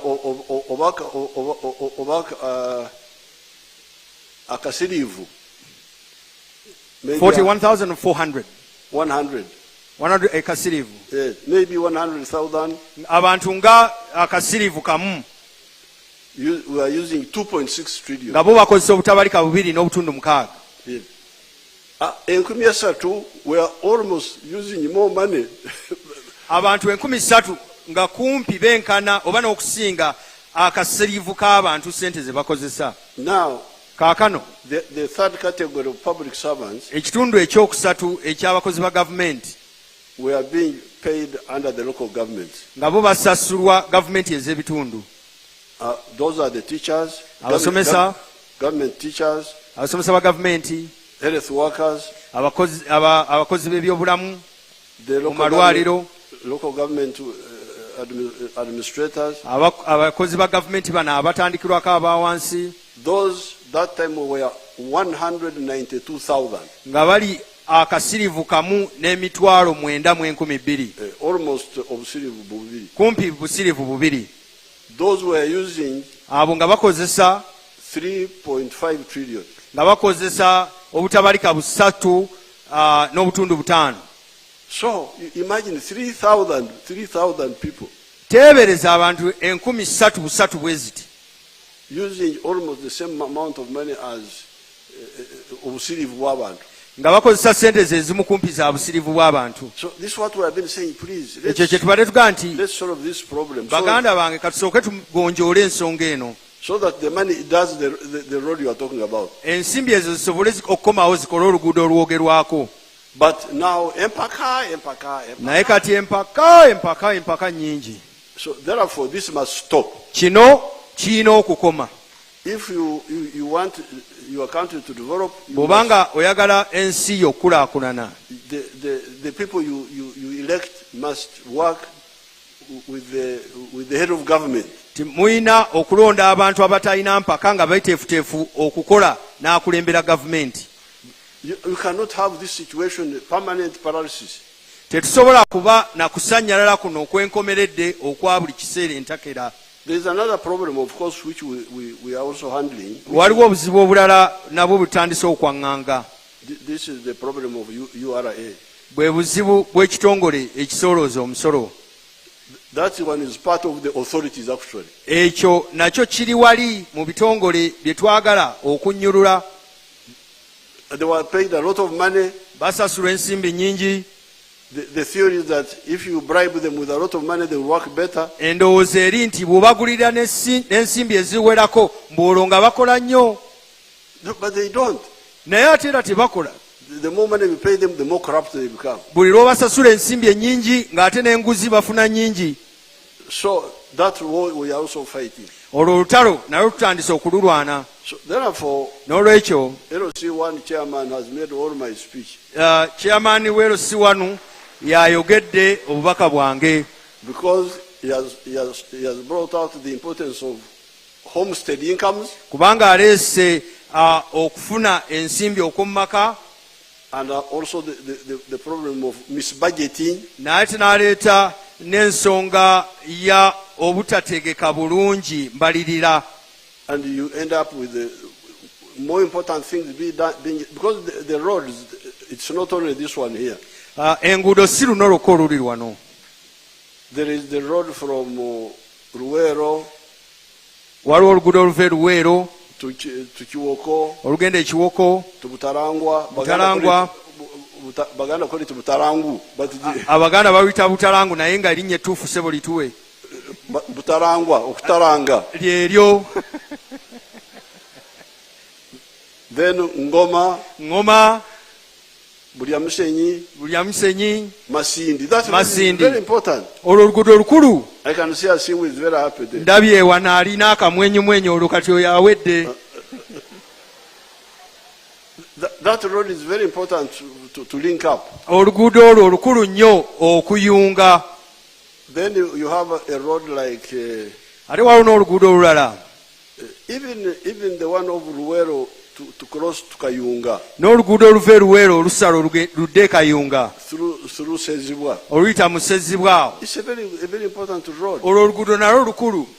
Then you have a road like the one from Myanzi. Waliwo n'oluguudo oluva Emyanzi. To Kasanda, Bukuya, Kiboga. Oludda Kasanda, Bukuya, Kiboga. All those, the roads, I have them in my head. Enguudo ezo nze abakulembera nzirina mu mutwe. But because of lack of coordination. Naye olw'obutabaawo okukwatagana bulungi. This one is talking about creating new cities. Ono agamba ebibuga ebipya.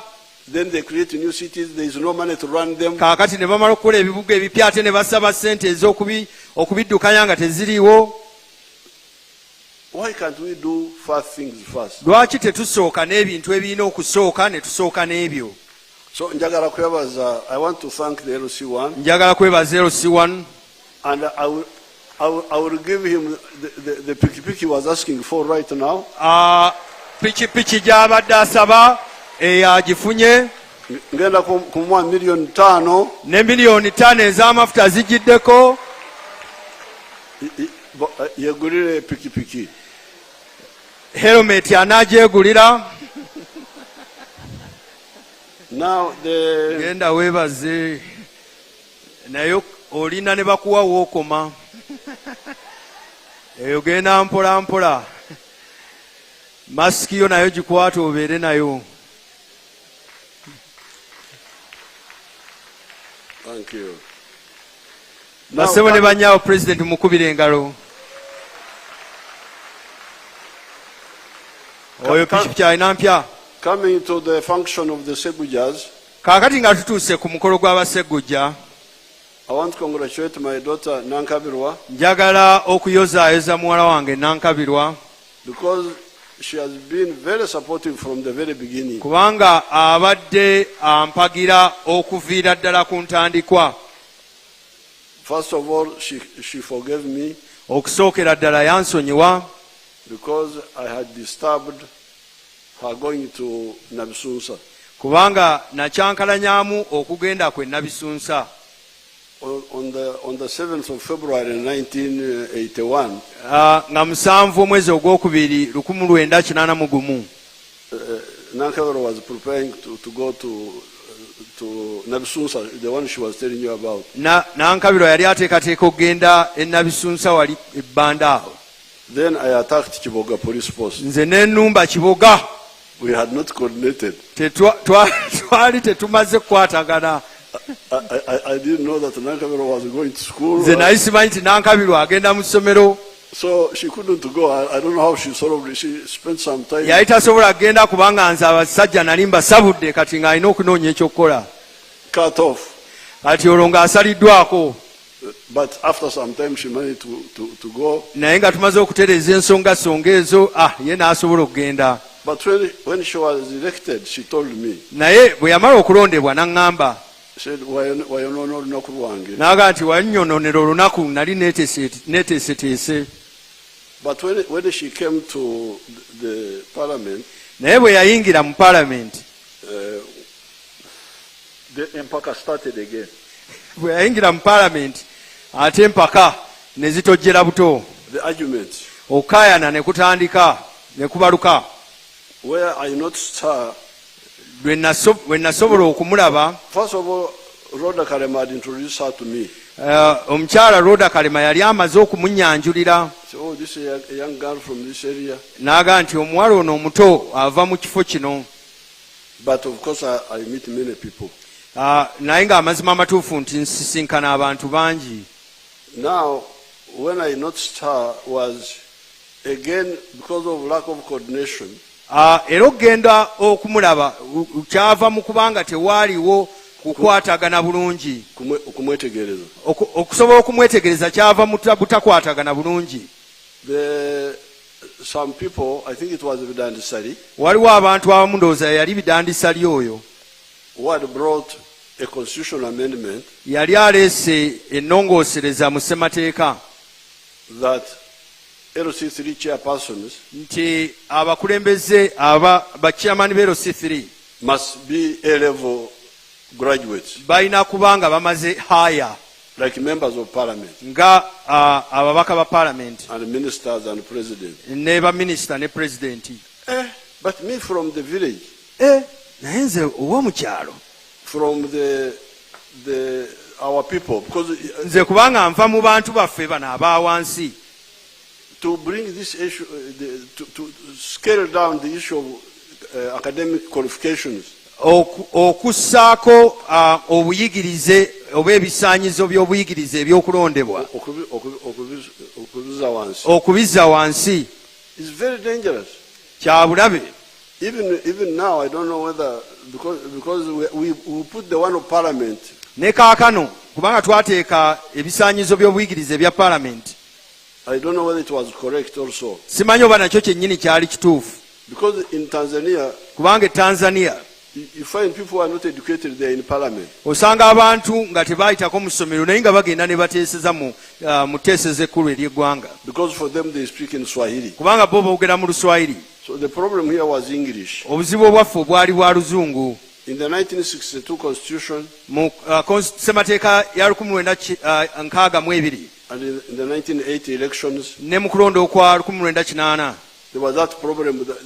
That one they were saying you must be fluent in English. Ebiseera ebyo nga baga nti omuntu alina okwogera Oluzungu luno nga lulinga lwaba akasumba. Okutegeera n'okuwandiika. nga n'okuwandiika akumanyi. That's how you had to prove that in order to be qualified to ng'olina okukakasa ekyo okusobola okuyitamu olondebwe ovuganye mu kulondebwa. So when we came we said but this is vague. bwe twajja ne tugamba nti kino si kirambike bulungi, tekitegeereka bulungi, because our UPC allies kubanga bali aba UPC had disqualified Professor Changumacho baali bajje nga bakasuse Professor Changumacho nga bamugje mu kintu that he could not read and write English. nga tasobola kusoma na kuwandiika Kinyanyimbe. So in order to provide a provable base, okusobola okuteekawo ekisaanyizo ekitegeerekeka, we said A level for parliament. nga tugamba nti haya ye ya palamenti. But now to bring it down to LC3, kati ate okussa ekyo kidde ku LC3, I knew it would cause us, it would uproot NRM from the people. namanya nti ekyo kigenda kusigukulula NRM kijje mu bantu. So I said I would not accept this. Nenga nti nze ekyo nkiganye. I think they even passed it and I returned it or something like that. Bayinza okubanga baakiyisa ne nkibaddiza. I don't remember, there was some there. Then I sijjukira bulungi naye had a meeting in Nakasero. nalina olukiiko e Nakasero. It was at night. Keefubaako kaali ka kiro. And I think second was speaker or something. Owekitiibwa Sekandi ayinza n'okubanga yali akubiriza olukiiko lw'eggwanga. Then second brought like a compromise. Sekandi n'aleeta ekimala eggoye mu kibya. It said that why don't we pass it? Lwaki tetukiyisa? But amend it. Naye oluvannyuma tukiddire tukitereeze. Now my young daughter who had come from Kiboga, muwala wange omuto nga yakava ekiboga, was in that meeting. Mu lukiiko olwo yalimu. In her Kiboga English. N'oluzungu lwe olw'ekiboga baabuwe. She said, n'agamba, but what guarantor is there? What she meant was what guarantee? N'agamba nti naye tuyina musingo ki? Tuyina bukakafu ki? But said it in a wrong English, but a very good point. Oluzungu lwo lwali lwa biraka naye ng'ensonga yasimba. So she said, but Mr. President, what guarantor is there? Eddoboozi alimanya era alijjukira. So I said, because I was sort of like, I was about. Kubanga nange kennyini nali sinnasalawo bulungi. So when she said that, I woke up. Bwe yayogera bw'atyo ne nzuukuka ne nsisimuka. I said, no guarantor, no. Nenga nti byombi tewali. So from that time, okuva mu kiseera ekyo, she has been with me. Abadde nange. In all these. Nga tuli butoola. Now, kaakano, sometime later, nga wayisa akabanga, I now came to find out that she was actually a real disciple of the NRM line. Nenkizuula nti afuukidde ddala omuyigirizwa w'ekisinde kyaffe eky'NRM. With her family or her husband. N'omwami we. You saw what they have done here. She told me. Ndowooza mulaba kye bakoze wano era yaŋŋamba. They have 8 acres of mangoes here. Balina eka 8 za miyembe. They have got forest. Balina ekibira. But for me, I'm most interested in the miyembe. Nze ebyekibira kansooke mbiveeko, nze ndi miyembe gino gye nsimbyeko omulaka. Because the kibira, many people can do forest plantation. Oba oli awo abantu bangi basobola okusimba ebibira. But my Wanaku, my people of 4 acres. Naye abantu bange bano aba eka 4.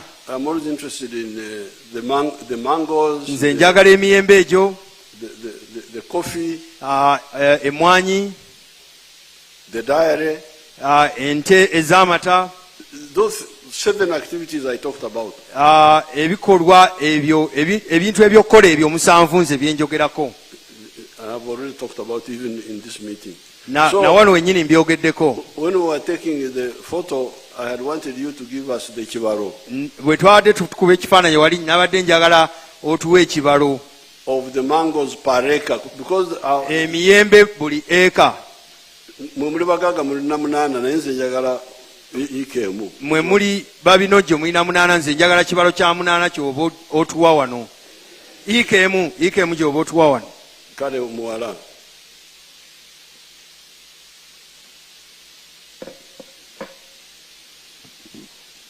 Muzungu olwo aliro nabisunsa naye kale yenderaawo. But now the guarantor, she's a doctor, Fabiela Bibikiboga. Muzeeyi wanendejje abantu emiyembe baba bagigulidde ku muti ne bajja buli muti bakuwa emitwalo 3 buli muti. Kakati bwe mubanga mulimu ebikolonga 400,000 oba osobola okufunamu miliyoni 12 mu yiika. Mu season emu sebo. Naye oba osobodde okufuna akatale Nakasero nga mwami Sseggujja bwagitwale Nakasero osobola okufuna emitwalo 15 mu muti. Yes. So that osobola okufuna emitwalo nga 15 buli muti bw'oba nga oyina emiti 400,000 ezo miliyoni 6. Miliyoni 6. Yes. But 1 acre. Ike musebo. Yes. So I want to thank, because she told me I had never been here, but she told me that they had implemented part of our message. Yes, sir. And I want to thank her for that. Thank you, sir. Bw'obanga olunda ente ng'osobodde okuteekamu obusa yield yeeyongerako. Okay. Naye n'ente nazo tutandise. But even if you sell locally, you can get 12 million. Yes, sir. Nga bagirumbye That's one season. Yes, sir. And how many seasons in a year? Mu makkati awo obanga olina ebika ebirungi nga takataka oyo ne makkati awo osobola okungulamu n'ofunayo emiliyoni ddala nga 3. The million satu. Yes. So it can off season, chetwita off season. So it's 12 plus 3. Like Yes, sir. Yes, for the local. Yes, sir. Atasobole byasegujja kugenda mu Ogende supermarket. Nakasero. But if we do that, if we get, thank you so much. Because if we do that, webalire ddala singa tusobola okukola ekyo on a big scale, abantu bangi ne bakijjumbira, then we shall have in the whole area there will be big production. Kijja kuba kitegeeza nti mu kitundu kyonna ekinene mu kifo kino tujja kuba n'okufuna okuwerako okw'emiyembe. Then the factories will now start buying. Kaakati amakolero gajja kutandika okugula emiyembe gino. So this local buying of kuno okugula kuno okwawano okw'omu kitundu will no longer be there. Kujja kuba tekukyaliwo kubanga factories zijja kuba zijja ne zigikima. You will start getting the price which now Mr. Seguja is getting in supermarket. Ojja kutandika okufuna omuwendo omwami Seguja gwafuna mu supermarket ng'okufuna wano kuba koolasi waali.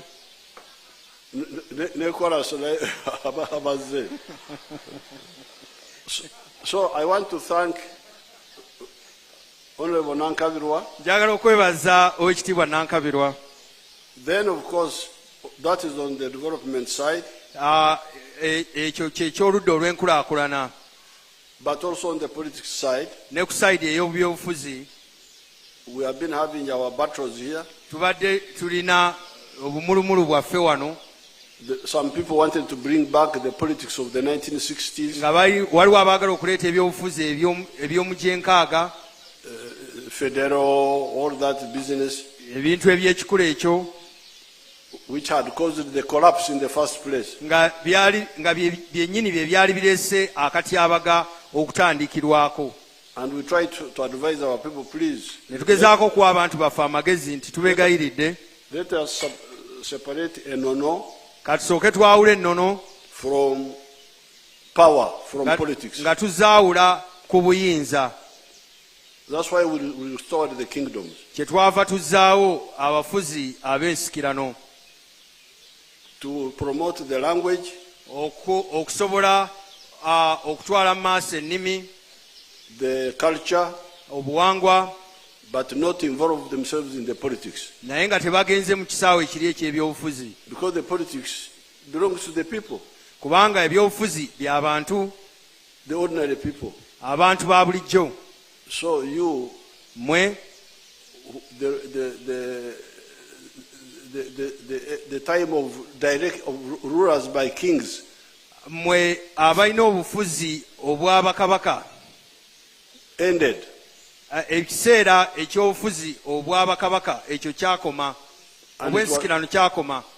It proved that you had failed. Kitegeeza nti bwalema, because the foreigners came and conquered us. kubanga abagwira bajja ne batuwamba. And even in Europe, where they were not colonized, there have been changes.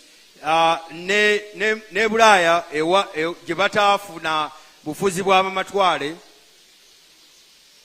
there were changes. Waaliyo enkyukakyuka. From hereditary rule to democratic rule. Ng'ovudde ku kufugibwa okwensikirano ne badda mu kufugibwa okuliko okuba akalulu okwa demokrasiya. Banencho kwefuga. Abantu bennyini nga be beesalirawo ani abafuga.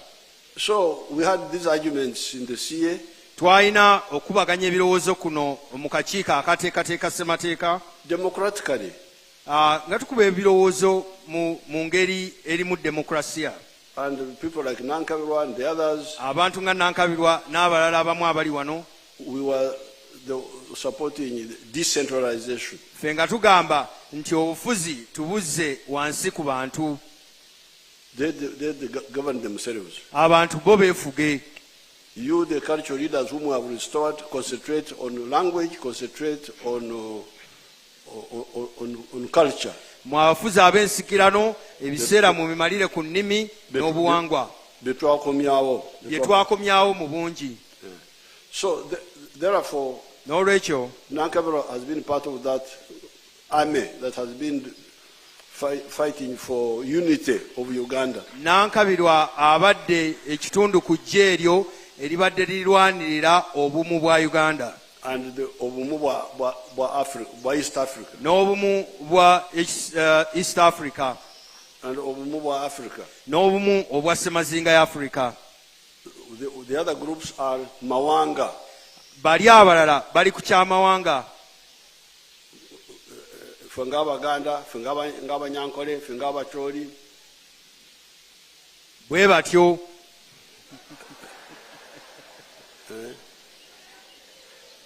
The problem I have is that obuzibu bwe nnina, me, I am a wealth creator. Nze ndi mu byakugaggawaza bantu. Banekolera jange. Ndi Neeko, abavubuka sebo bakiyita Neeko. Neekolera jange, abavubuka bano bakenzo baga nti oli Neeko. Neeko.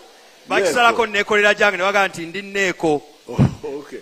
So when I produce milk, nze bwe mba n'amata, or beef, oba ennyama, or bananas like I do, oba amenvu, oba amatooke, what I want is buyers. Nze kye nnoonya ani agula. And most of the time the Banyankole don't buy my milk. Ebiseera ebisinga obungi Abanyankole abo tebagula na mata gange. They don't buy my beef. N'ennyama yange tebagigula. Because they also have the same. Kubanga nabo balina amata, balina nnyama. The same with the bananas. N'amatooke bonna balina. So, n'olwekyo when you hear that Museveni is a rich man, kati kasita owulira nti Museveni binojjo, is rich. Yes, the Banyankole helped me to produce the same product like me. Abanyankole abo bannyamba ne tubanga ku katale tuleeta ebintu ebifaanagana ekyo kye bannyambako. So the volumes are big. Kitegeeza nti omuwendo munene ogw'ebyo bye tuleeta. Therefore the buyers find it easy when we are all producing milk, beef, bananas. bano abaguzi ne bakisanga nga kyangu nga ffenna tuleeta amatooke ennyama n'amata. But beyond that, naye ng'osusseeko awo I am rich because of Uganda. nze ndi mugagga lwa Uganda eno. Uganda is the one which buys my milk, buys my beef, buys my bananas. ye mugagga kubanga Uganda egula amata ge, egula ennyama ye, egula n'amatooke ge. And it has not started today. Tekitandise leero y'okuba omugagga. 1950s. mu 1950 erudda awo I was able to go to school not because of any Munyankole near me there. saagenda ku ssomero lwakuba abanyankula abaali batwetoolodde. Because the only people who were buying our cows were two Baganda. abantu abaagulanga ente zaabwe baali abasajja abaganda babiri. There was a Muganda called Warusim Mpanga. waliwo omuganda baamuyitanga Walusimbi Mpanga. He was coming from Kampala. ye oyo yavanga Kampala. He would be the one to buy our cows and bring them for the market of Kampala. ye yagulanga ente zaffe n'azireeta mu katale k'e Kampala. That's how I got money for education. awo we nafunira ensimbi ezansomesa. There was another Muganda man called Bukenya. Banyankole were calling him Bukenya, but he's Bukenya. waaliwo omusajja omuganda omulala kojjange nga bamuyita Bukenya.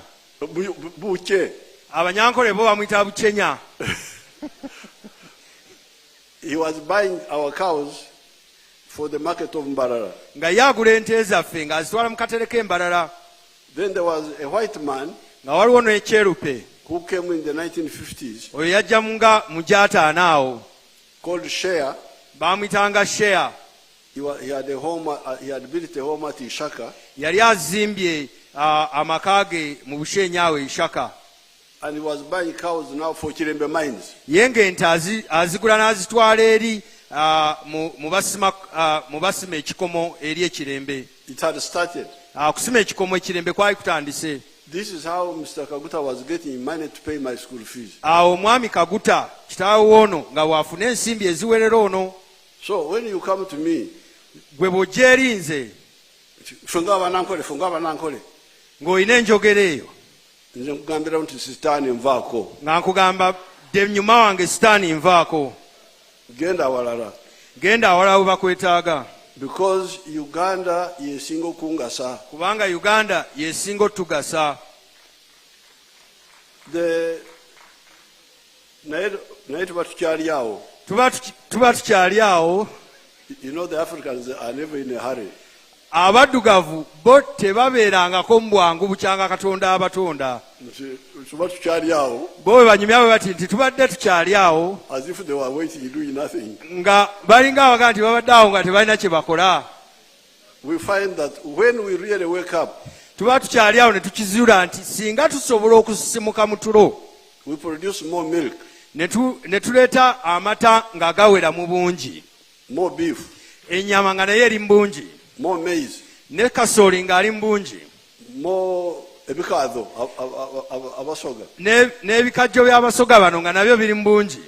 You find that the internal market is not enough. kiba kitegeeza nti akatale kaawana ak'omunda mu Uganda ffenna tekatumala. That's how we need the East African market. kati olwo tuba twetaaga akatale ka East Africa, Kenya, Tanzania, Rwanda, South Sudan, Tanzania n'abalala. Therefore, if you are somebody really ayagala kugasa bw'obanga oli muntu ayagala okugasa abantu Abana-Uganda, nga bannayuganda oyagala obagase, olina okukulembeza, you must put Uganda forward, up, kiba kitegeeza nti olina okusitula Uganda waggulu, East Africa up, East Africa naye sukulume, Africa up. mu kasolya ng'eriyo semazinga ya Africa ey'abaddugavu. Because we need it. kubanga ebyo tubyetaaga ffe. Whether I like you people or not, because you buy my cows, I really need you. My milk, I really need you. oba mbaagala oba munfaananira bulungi oba temunfaananira bulungi, kasita mubanga mugula amata gange mbeetaaga, My beef, nga mugula ennyama yange mbeetaaga, my bananas, nga mugula amatooke gange mbeetaaga, ebikaado by'abasoga, nga mugula ebikajjo by'abasoga nabo babeetaaga, duuma w'Abana-Uganda. nga ne kasooli w'Abannayuganda nga naye mumugula. This is the line of the NRM. ekyo kye kisinde kya Narama. And we are really going to insist on this. ekyo tugenda kukiteekako omulaka. The ones who don't agree, who keep pushing, we shall stand very firm. Abana abatutagaza nga bakutujja ku ekyo tugenda butabawa kiseera tugenda kuyimirira tunywere ku ekyo. Therefore, Nankabirwa has been part of that very abatamagamaga. Nankabirwa ono abadde mu abo abatamagamaga abanywedde. Abendali atunulere abendali nga alinga atunudde eno naye ng'alaba eri. Congratulations the Segujas. Mbayozaayoza basegujja. Ebya Canon now in the 1950s. Mu gyataano egyo. In the whole of Ankole we had only one Canon. Mu Ankole yonna twalina kanoni omu. Canon Buningwire. Erinnya lyeryo. The father of the late Rwetsiba. Kitaawe w'omugenzi Rwetsiba. Now I thought it was unreachable. Nze nali ndowooza nti obwa kanoni obwo si bwangu nnyo bwakutuukako. But I'm happy now I have heard of a number of canons. Kaakati ndi musanyufu nti nfunye bakanoni abawera.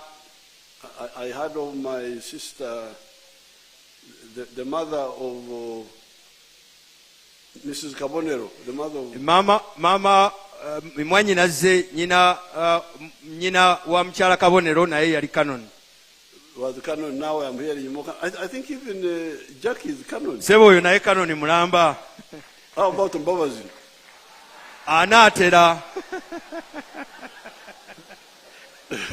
Oyo ndowooza akyali mu layini y'NRM. So I congratulate you. Mbayozaayoza. And because of that, n'olwekyo olw'ensonga eyo, on this occasion I give her 5 Frisian cows. Olwaleero ente Ntano za Frisian. Olwaleero nusu Bulaaya 5 azifunye. Now regarding those projects of yours, we shall support them, but these cows are yours. Ebyo tujja biwagira naye zino zo zizo.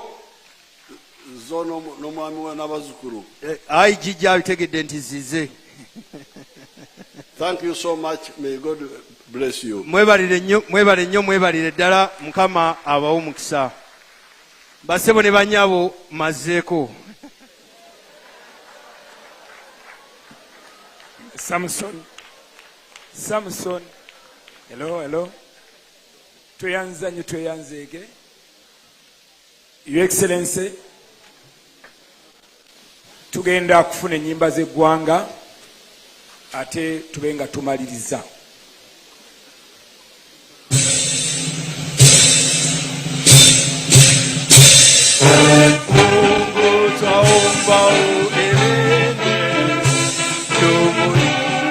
Afrika Mashariki linda kukato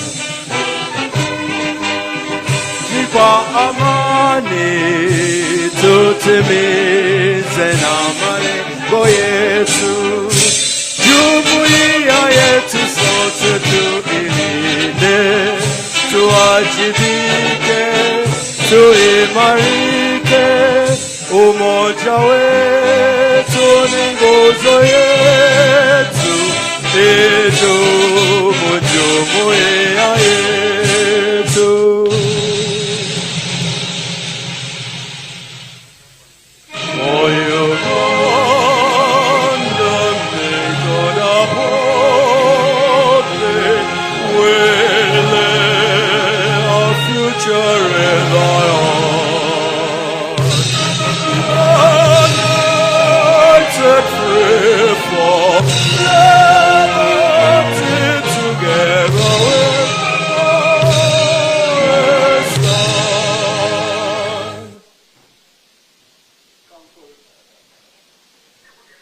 His Excellency ayagala ayise Kasumba